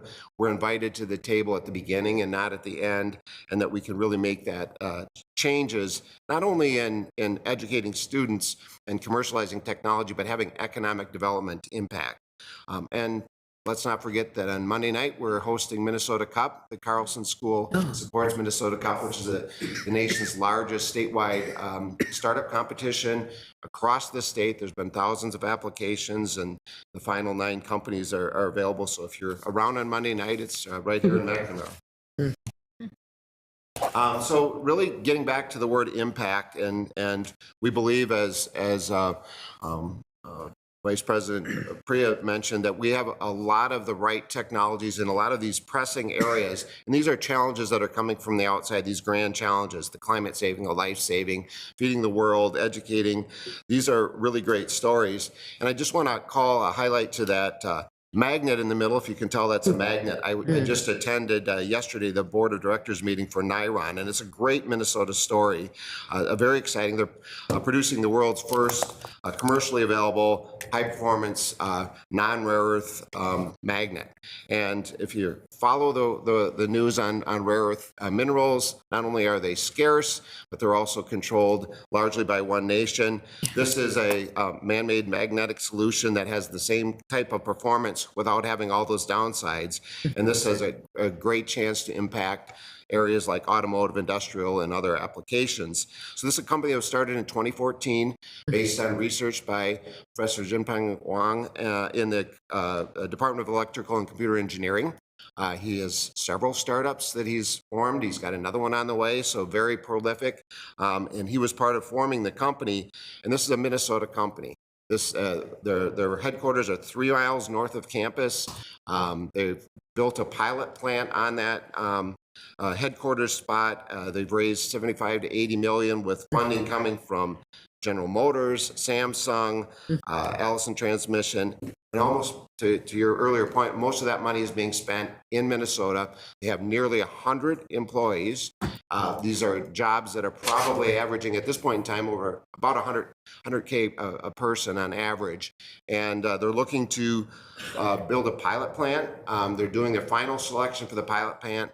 Minnesota is in the running. I hope very much that will be where they locate, and that will be for the first stage of scale-up manufacturing at 150 to 200 jobs in the state of Minnesota. So when you talk about impact, that's impact. I mean, it's nice that we have a license agreement. It's nice that we have some equity in the company, but this is Minnesota impact. So that's a good story. Down the road, they're going to do a second a scale-up plant, which could be as many as 500 to 600 jobs. Great story based on University of Minnesota research. The other examples there's one on a human impact side that's called STIMDIA. They're in a phase 3 trial right now. It's to wean patients off of ventilators. And then Reflection Sciences on the education realm. This is for doing very early stage for preschool aged screening for executive function. And so this is another company that's based here in Minnesota. So these are a couple of examples, and I'll share a couple more later. But the key points here is that 70% of these are located in Minnesota. That is impact. 70% survival rate, which is unheard of in startups. After 5 years, those are great things. But there are challenges. We have growth challenges. We really need to invest along what we're calling the capital continuum to have that end-to-end funding, and we'll talk more about that. So this is my favorite Star Tribune article ever. The headline is great, but it really shows the impact that we're having on the state of Minnesota. And this is from a couple of years ago when we launched only 22 companies, because we've launched many more this year. We'll share the numbers as we go forward, but we believe that part of driving that state's innovation economy is startup companies, and another part certainly is the innovation we do with corporates. But we're poised to unleash more. We've built this as a university. We've built a strong entrepreneurial culture in the research community. We've got more and more innovations. We used to have a pipeline of maybe 15 to 20 technologies that we would track and hope that we got 10 startups out. We're tracking between 45 and 50 opportunities right now, which tells you that there's a lot more coming. The faculty, the students are more entrepreneurially oriented. They have compares with others that have done startups. We've got several faculty that have done 3, 4, and 5 startups, so kind of that serial entrepreneurial faculty. And I think it's great. We're poised. But Minnesota ranks behind others in that funding. We believe we actually have a higher supply of investable startups than we have capital. In some of the statistics, Minnesota ranks 21st in the year of 2023 in terms of venture capital. It was about 170 billion in venture capital. Minnesota had like 1.2 billion and invested in the state. State of Minnesota. State of Minnesota, yes. Not in the University of Minnesota, State of Minnesota. So those are state startups. That's the entirety of the state. The 3 states have over half or 3/4 of the venture investment between California, New York, and Massachusetts. And so we're challenged in terms of having that venture capital amongst others. So we wanted to share part of our vision here, and it's called Discover, Advance, Impact. And we'd like to queue up a video now, if we could get that set. The University of Minnesota is a leader in moving discoveries from the labs to the lives of those who benefit from the breakthroughs. For decades, the products and services developed from our innovations have impacted communities across our state, the nation, and the world. We see this through the formation of startups like Mural Matrix, who's on a mission to eliminate the organ transplant waitlist, and Niron Magnetics, who's producing the world's first high-performance sustainable magnet, and Vascudyne, who seeks to improve patient care with regenerative biomaterials like pediatric heart valves that grow with the patient. We've got innovation down to, well, a science. We call our process Discover, Advance, Impact. There's just one problem with our proven model. It could be doing even more. We need to scale up Discover, Advance, Impact to better support the innovators whose ideas will change the world. That's why we've launched a fundraising campaign with the first $20 million matched by the university's own money. This ambitious vision will fund a bigger tech commercialization ecosystem from basic research to startups with more impact. In the first phase of Discover, Advance, Impact, we engaged University of Minnesota innovators to find the most commercially promising research. Smaller grants to individual projects will help researchers move their ideas forward to the proof of concept phase.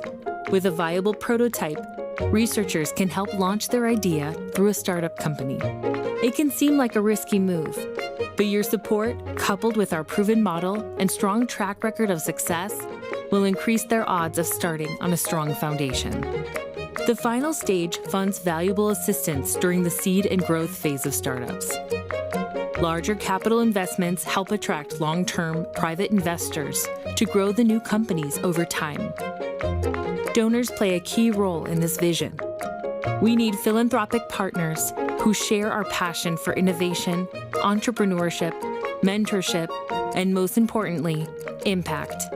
We are seeking donor partners at all levels to help fund the future of Minnesota's startup ecosystem. Each gift puts us a step closer to scaling up the program and ensures a future funding model that is self-sustaining. But most importantly, it guarantees that the University of Minnesota will be a top destination for entrepreneurial students and faculty for generations to come.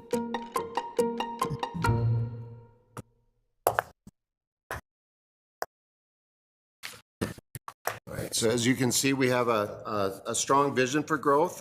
It does require capital, and if you look at that as the capital continuum, it ranges across the entire space.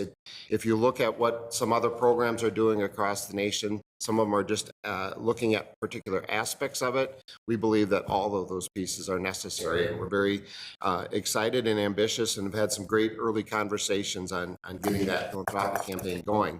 So we talked about Discover, Advance, Impact.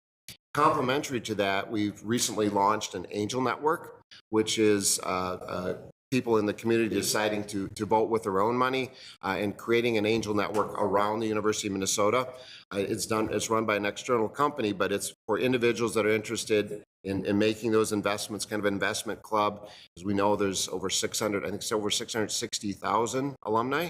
So we have many people that are potentially eligible to participate.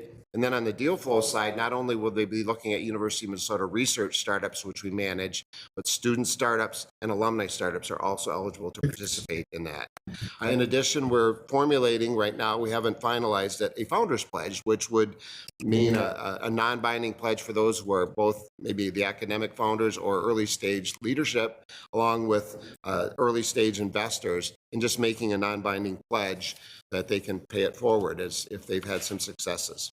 So I think that's all part of what we want to do. Just to close, I think with additional support in these programs that we're talking about with Discover, Advance, Impact, we're hoping that we have lots more of these great stories. We have your Biosciences from College of Food, Ag, and Natural Sciences, started in 2019, Minnesota company, 20 people, fantastic team. FastBridge Learning started in 2015, employed over almost 75 to 100 employees out of the College of Education and Human Development, based in Minnesota. Claros, solving the PFAS problem, based in Minneapolis, Roseville area with their headquarters, 25 people. That one came out of the College of Biological Sciences. And finally, Miromatrix started in 2010, and that one's out of the, excuse me, the medical school, and that had over $100 million in investment and over 100 employees. So these are all examples of University of Minnesota companies with impact.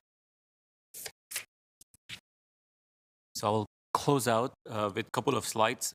This slide is actually very interesting. I think members of the committee, you have seen this slide in my annual presentation about how different agencies and different corporations contribute to the total research award that we receive. And at the bottom, you will see that about 12% of our total award comes from business and industry. So these programs, including the startups and small businesses, which bring the funding through the process, through the programs such as SBIR and STTR, but collectively, we are seeding also, we are seeding programs, hopefully that will be bearing the fruit in future by bringing more resources to us in terms of both contractual dollars and also partnership dollars. And this is a pie, I think, which hopefully will grow as a function of time because we are planting right seed and we are culturing those seeds in the right manner. And to close out, as you can see from the breadth of the activities that we are doing, both in the corporate engagement side and also the TechCom side, that we have very solid foundation and we are growing at the right pace. And with the new initiative, Discover, Advance, Impact, that brings the new resources, hopefully we'll reach the goal that we have and the ambition that we have of creating about 30 startups per year. Collectively, as AVP Hipsch pointed out, that we have collectively created about 260 startups since 2006. And if we continue at the pace that we are growing, we will have 30 plus startups each year. That means the economic activity in the region will be amplified very significantly with these new companies. And so as we grow our role in the regional economic development, we are hoping that the state becomes the magnet for investment, more private equity and venture firms. So as AVP Hirsch pointed out, we are so used to calling each other Rick and Steve, and every time you have to use the title, you get hesitant. So as AVP Hirsch pointed out, New York and Massachusetts and California are the three places where almost 75% of the venture capital firms are investing.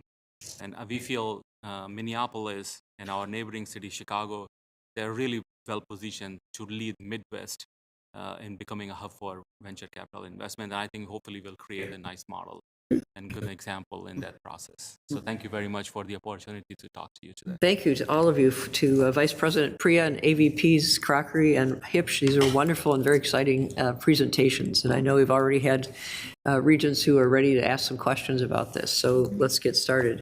First, student representative Vasilopoulos. I don't believe so, but I do have a question, but you can come back to me. Okay, well, you're on the top. All right. Regent Turner. Thank you, Regent. Chair Johnson. Great presentation. I do have a question as what does this private sector relationship look like for our greater Minnesota universities? Or is it all just focused around in the metro area? The startup companies and stuff, are we trying to encourage prosperity and new jobs and et cetera all around the whole state so we all can have a great quality of life? Yep. Yeah.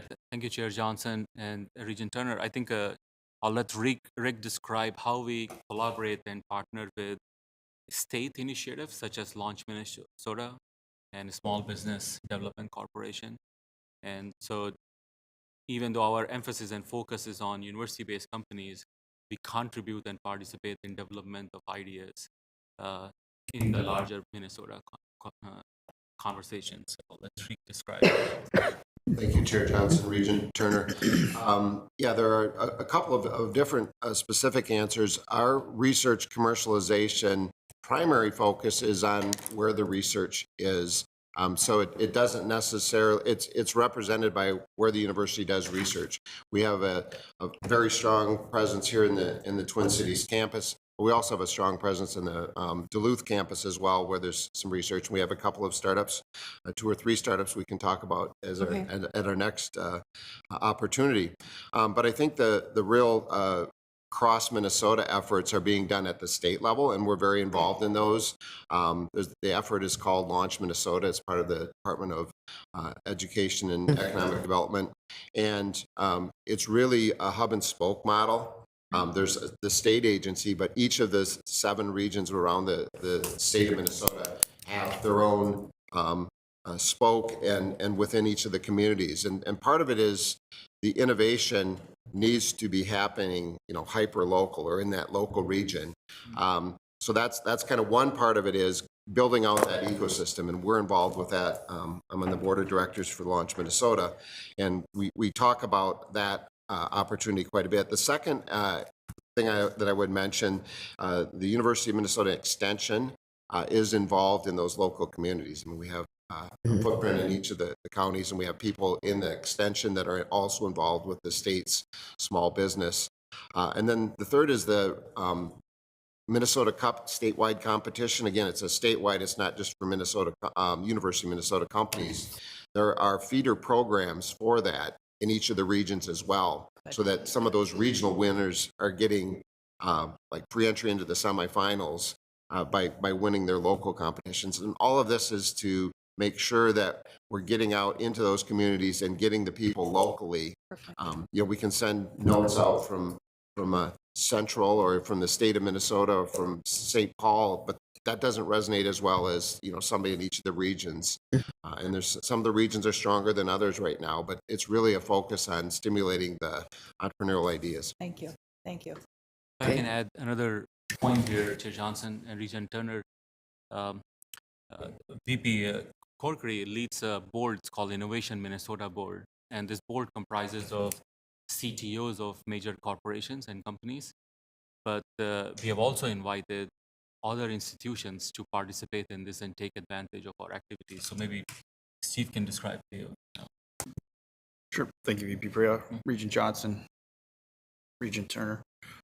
Yeah, Innovation Minnesota, it's a newer initiative that we've launched. It's an advisory board, as VP Priya mentioned, made up of chief technology officers, heads of research from large companies, mid-size, and smaller startup companies.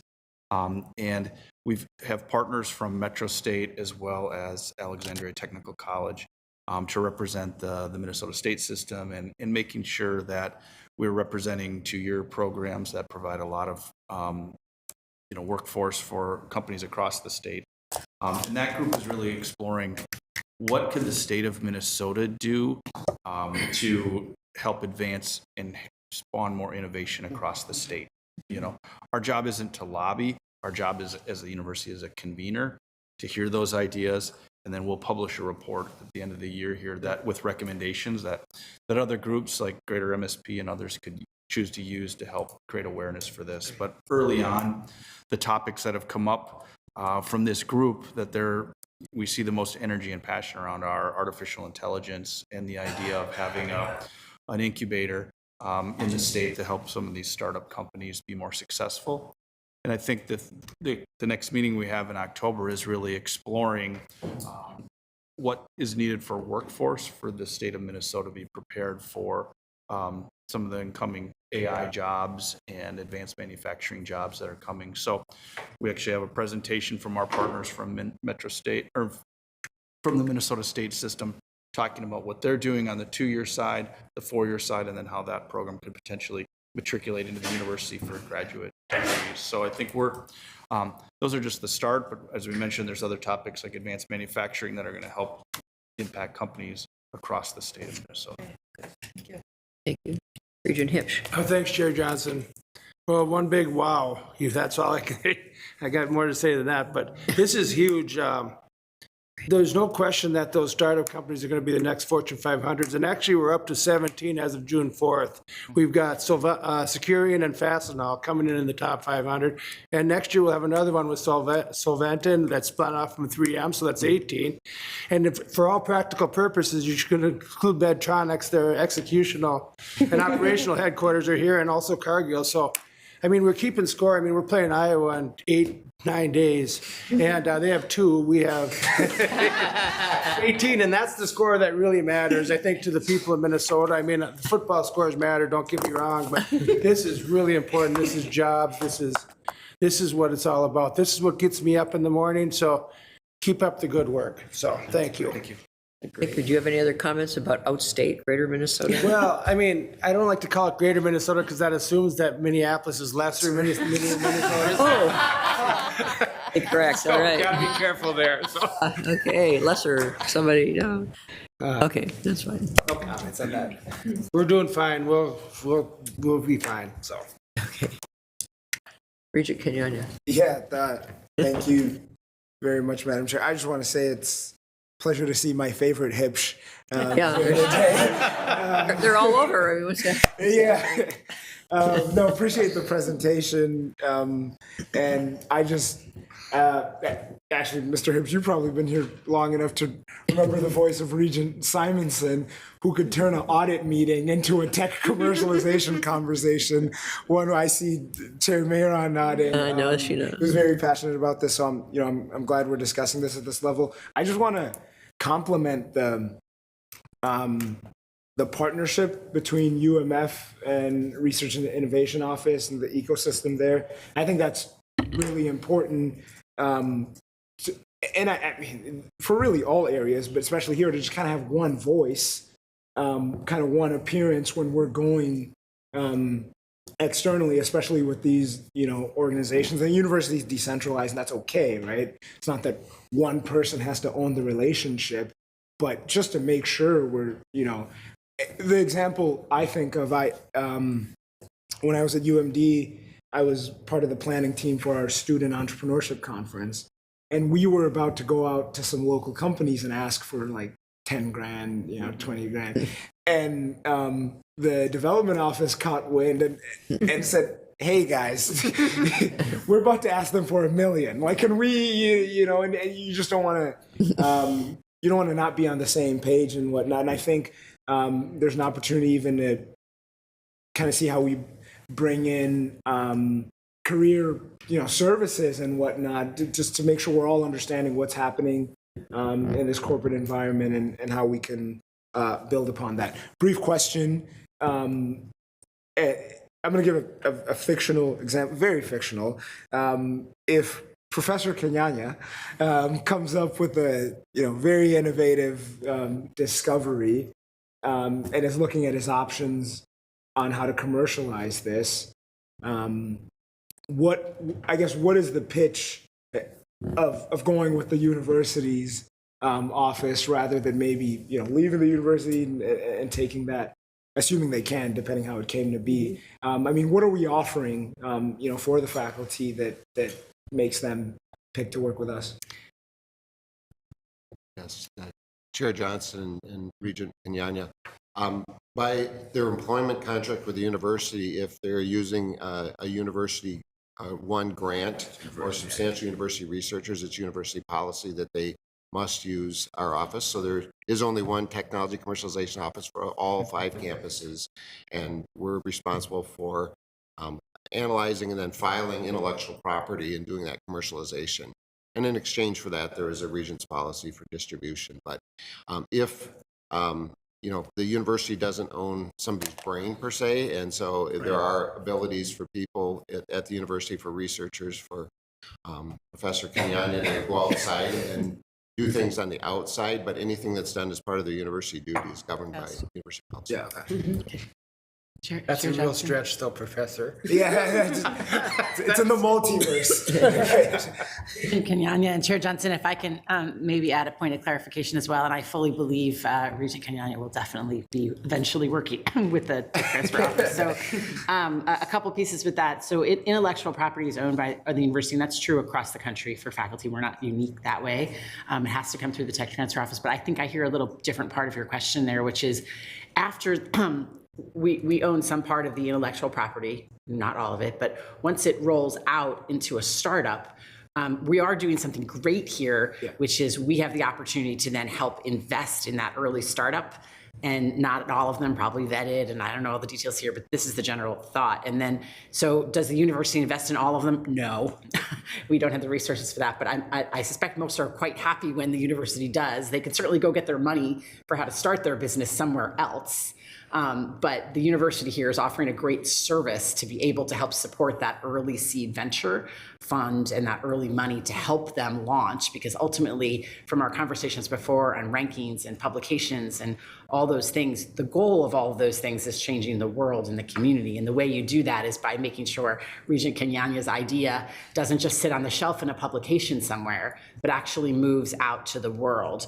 And one of the ways that the University of Minnesota here, and I just can't commend the team enough. And my team was last year green with envy about your team here, so I can't say that enough. This is an amazing operation here, and one of the ways that is we talked before about the herd rankings and how we're number 10 in how many dollars we have for research, but yet for each of those dollars we are squeezing more companies out into the community here.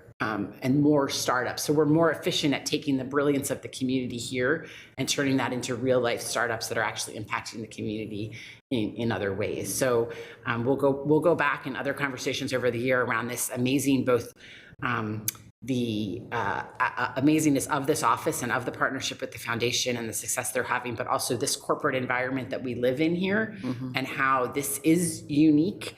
And is a tremendous asset for the Midwest and for the Heartland, and also for our students, and how we think about continuing to capitalize on that, what is a special corporate relationship that we have here that it just doesn't exist. So yeah. Briefly. Yes. Okay. Thank you. That was actually very helpful, and you got to my question. As you were speaking, question that came to mind when we talk about investing in the companies, is that exclusive to your offices, or is the university, and I didn't think I'd be saying this word this soon, the endowment, maybe even investing in those organizations? And I don't know if that happens anywhere, or if it's happening here. I don't know who might have the answer. Yeah, Regent Johnson, Regent Kenyanya. I think it's both happening, and I think there's more opportunity. Okay. So it's both.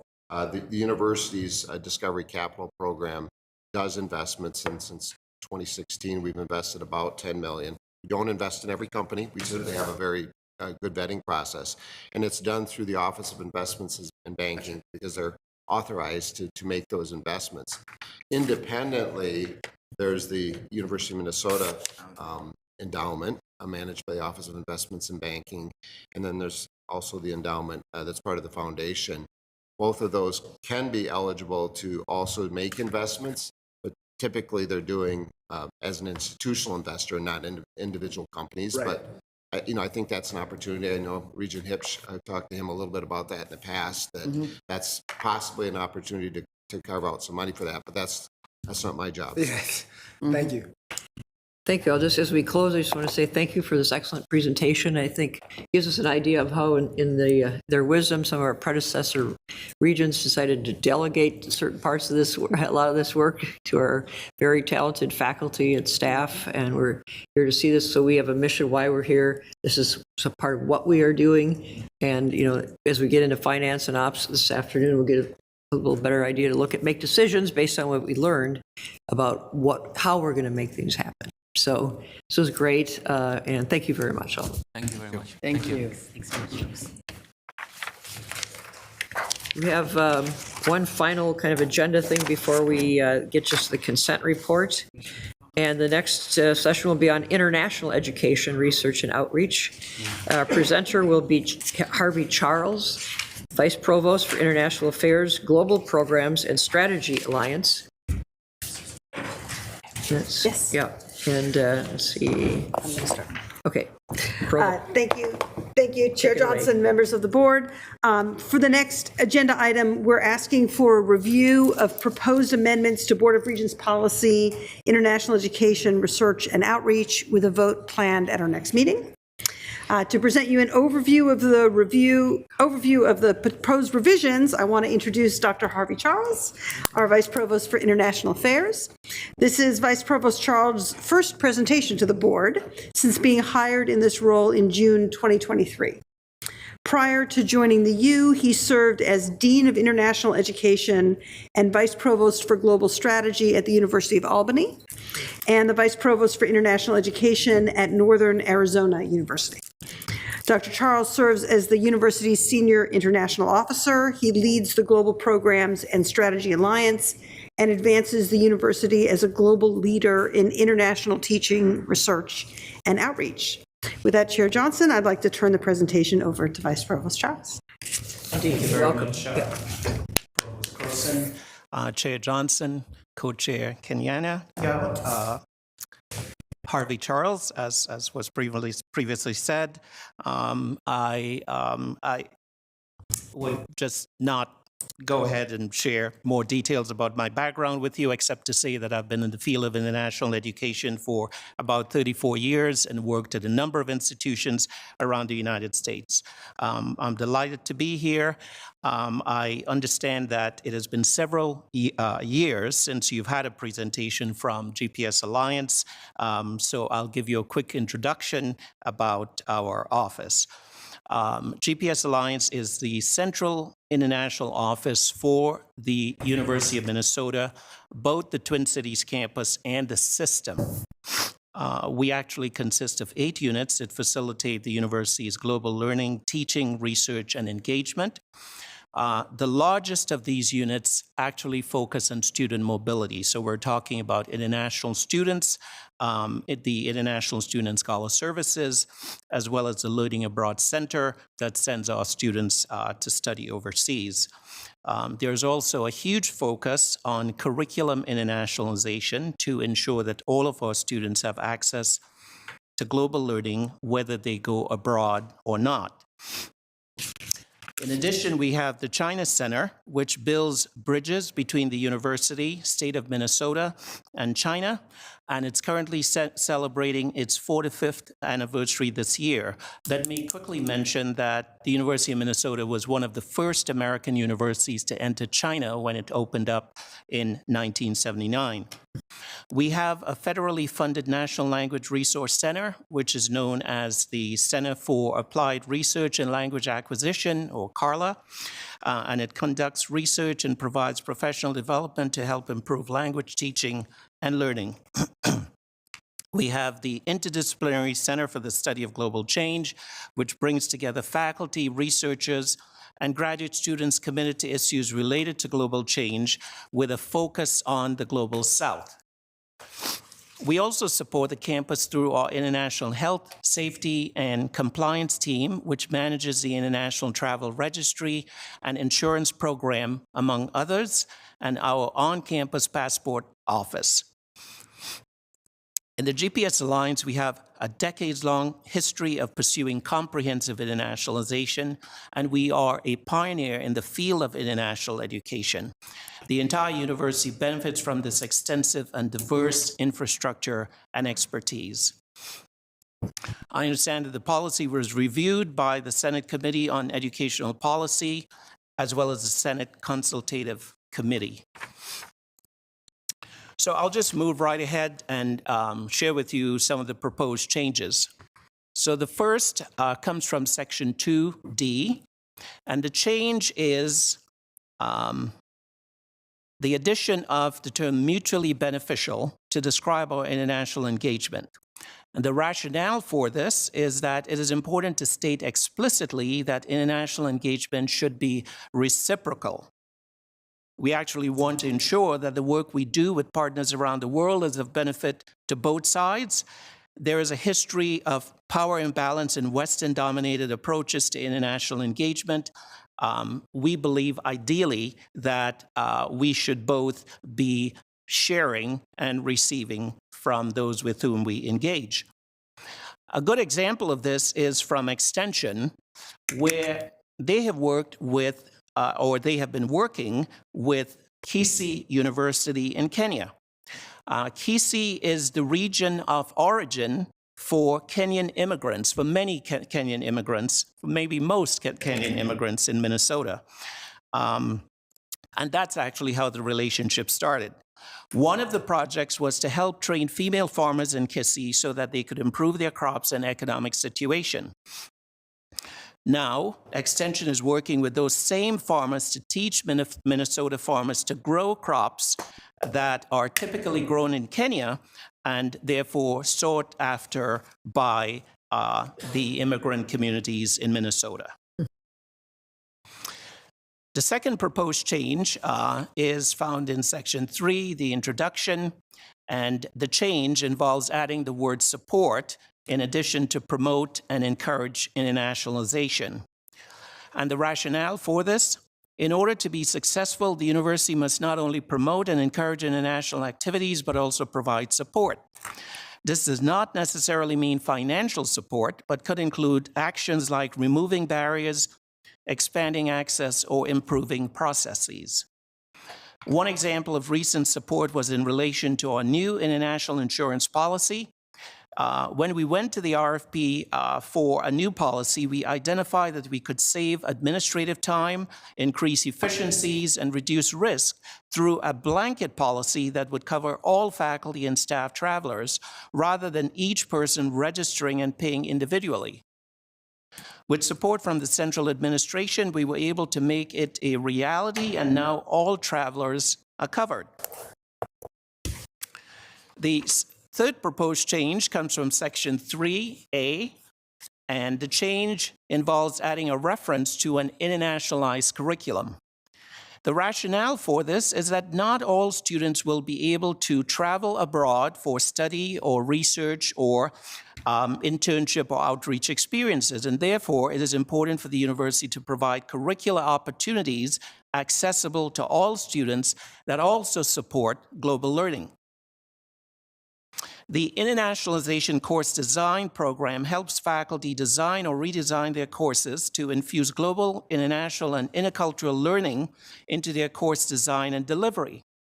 It is just one of many professional development opportunities for faculty and instructors offered through the Office of Curriculum Internationalization.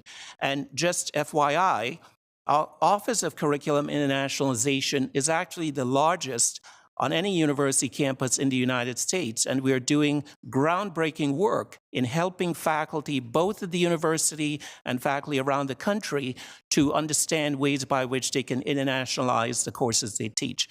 And I, for one, am very proud of this. Another proposed change happens in Section 3B, and it involves adding a reference to academic and social support for international students. In addition to recruiting and enrolling international students, the university must provide the appropriate support to ensure student success. Units across the university provide resources and services to support international students. For example, we have the Global Gopher events for new international students, including Academic Success Day. We also have a new process implemented during the pandemic that allows undergraduate international students to attend orientation and register at the same time as U.S. students. And this is critical because in the past, they used to have to wait until they arrived, and often the courses that they were required to enroll in were full. So we've taken care of that. And then the University of Minnesota Police Department has an international student liaison to provide input from the perspective of international students. We think this is a really helpful development. Another proposed change comes from Section 3C, and the change adds a reference to intercultural development of faculty and staff. The rationale for this is that in addition to international engagement, it is important for faculty and staff to consider enhancing their own intercultural competence, the skills, knowledge, and perspectives to understand the world and more effectively participate in international teaching, research, and outreach. One example of the many professional development opportunities offered on campus include addressing xenophobia and minoritization. This is a workshop which is for faculty and staff, and it's in collaboration with the Office of Equity and Diversity, GPS Alliance, and the Minnesota English Language Program, launched in 2023.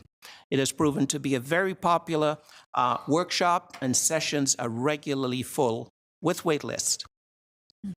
And then our final proposed change comes from Section 3D, and the change involves adding the word innovation and making other minor changes to more clearly define collaboration. The rationale for this is that the goals and benefits of international collaboration abroad and were not adequately reflected in previous language. Research is crucial to the success of a global university and was not emphasized or explained in the previous policy. The important aspect of innovation was also missing. ICI and KL researchers will explore new assistive technologies and inclusion strategies that address critical needs in the disability community. This partnership has opened up new opportunities for ICI, including potential projects with national technology funding sources, said Renita Tisha, co-director. Okay, thank you very much, and I invite questions and discussion. Thank you for your presentation. Anything else? Any questions or comments by any of our colleagues? Regent Davenport. Thank you, Chair Johnson. Thank you especially for the way you wove in examples of what you're doing that paired with the policy changes. That was enlightening. Could you just repeat for me, because when I repeat it, I want to get it right. The University of Minnesota has the largest the largest office of curriculum internationalization. And the whole notion behind this project, if you will, is to help support faculty in teaching from a global perspective. And I think that the imperative for this would be fairly obvious to all of you, but we live in a globalized world, and our students, both graduates and undergraduates, are being prepared to operate, to succeed, to thrive in an interdependent and interconnected world. And as such, it is really critical that students understand the courses that they take, understand even the disciplines in which they're enrolled through a global lens. Let me put it in those terms. And unfortunately, the United States has not been at the forefront of this kind of work. I think the European Union is much further ahead than we are. But there is good work, and I would say critical work, and important work that we have to do in this regard. And at the University of Minnesota, we are a leader. And we have been a leader in international education for decades, actually. We have this reputation in the United States, and this is one of the ways in which we are providing leadership. Thank you, and I want to express my support for that. Thank you. Appreciate it. Thank you. And I just want to remind the committee that today is our discussion about the policy, and then we will return to this in October for our vote and decision making. So. Student Rep Asalopoulos. Yes, thank you, Chair Johnson, and thank you, Vice Provost, for your presentation. As an international business major and someone who spent a summer interning abroad, I really appreciate your presentation and agree with the importance of international education. Wanted to highlight two things. First, I really appreciate the reference of internationalized curriculum, especially for students who can't study abroad, as I know many of my peers don't have the funds or the ability within their kind of 4-year plan or 5 or 6 year plan to fit that into their schedule. So I appreciate that. And wanted to ask a question around the Section 3 addition of the word support. I know you said there's a bunch of different ways that this can show up, but was wondering if you could highlight a few maybe new ways that students might be able to see support with this new addition. You're talking about support for international students? International students and the Section 3 change that says added support in addition to promote and encourage internationalization. Okay. I believe it is. Adding the word support. Section 3. In the introduction. Okay. I just want to. This one. Okay.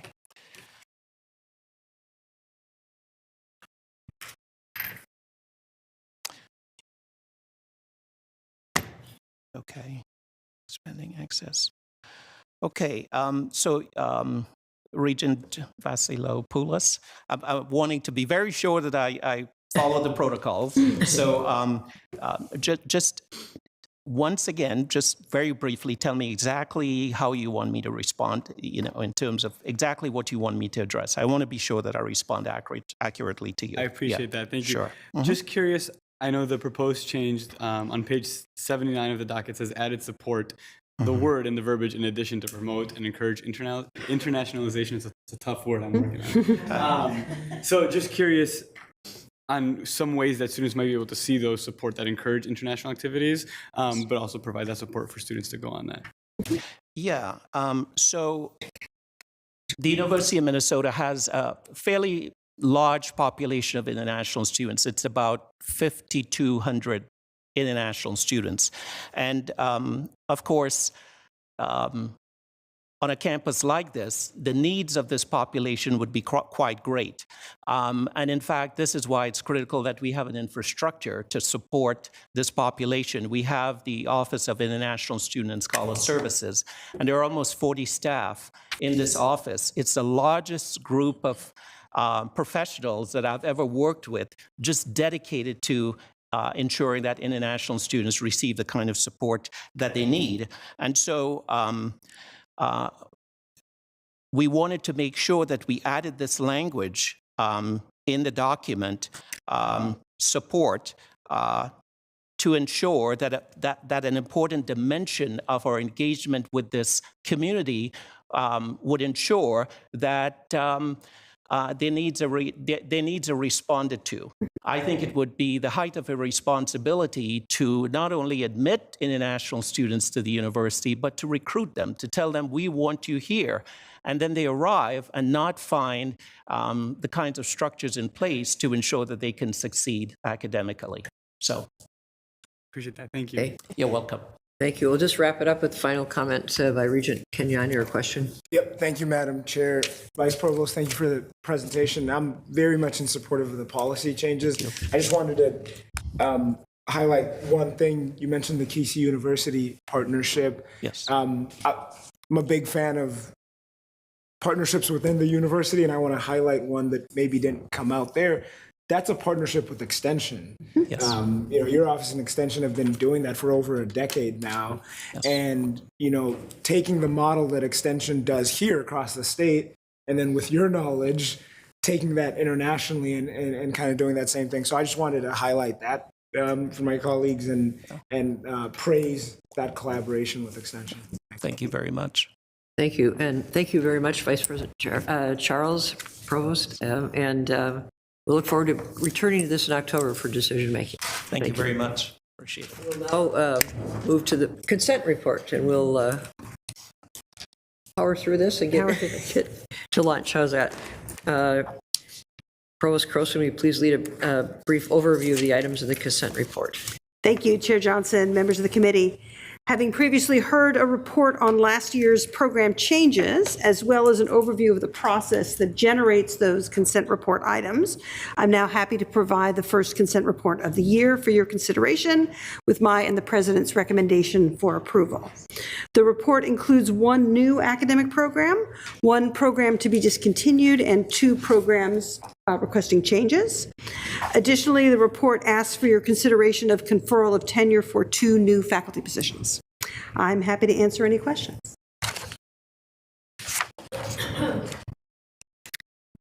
Okay, seeing none, is there a motion to recommend approval of the consent report? Is there a second? Second. All those in favor, please say aye. Aye. All those opposed, say no. The motion is approved. Anything else? We have any- Information items. Okay. That brings us to the information items, and Provost Croson, anything to highlight for us there? Thank you, Chair Johnson.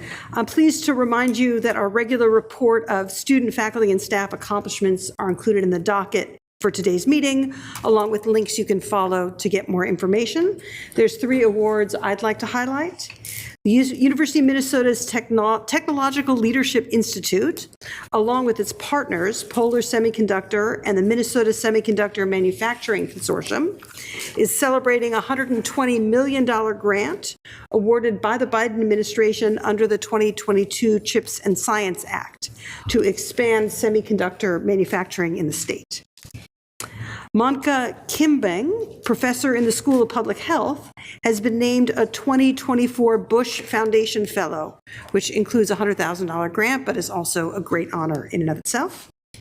And finally, Timothy Peeler, professor in the College of Education and Human Development, was awarded a 3-year, $710,000 NIH grant to help adolescents improve their mental health and prevent school-based conduct issues, including aggression and violence. Finally, 3 Board of Regents policies underwent their comprehensive review this past year, and upon completion, there are no recommended changes to be made at this time. Those policies are included in your docket for information. Chair Johnson, this concludes my remarks. Thank you. Are there any questions or comments? There being no additional business before the committee, we stand adjourned.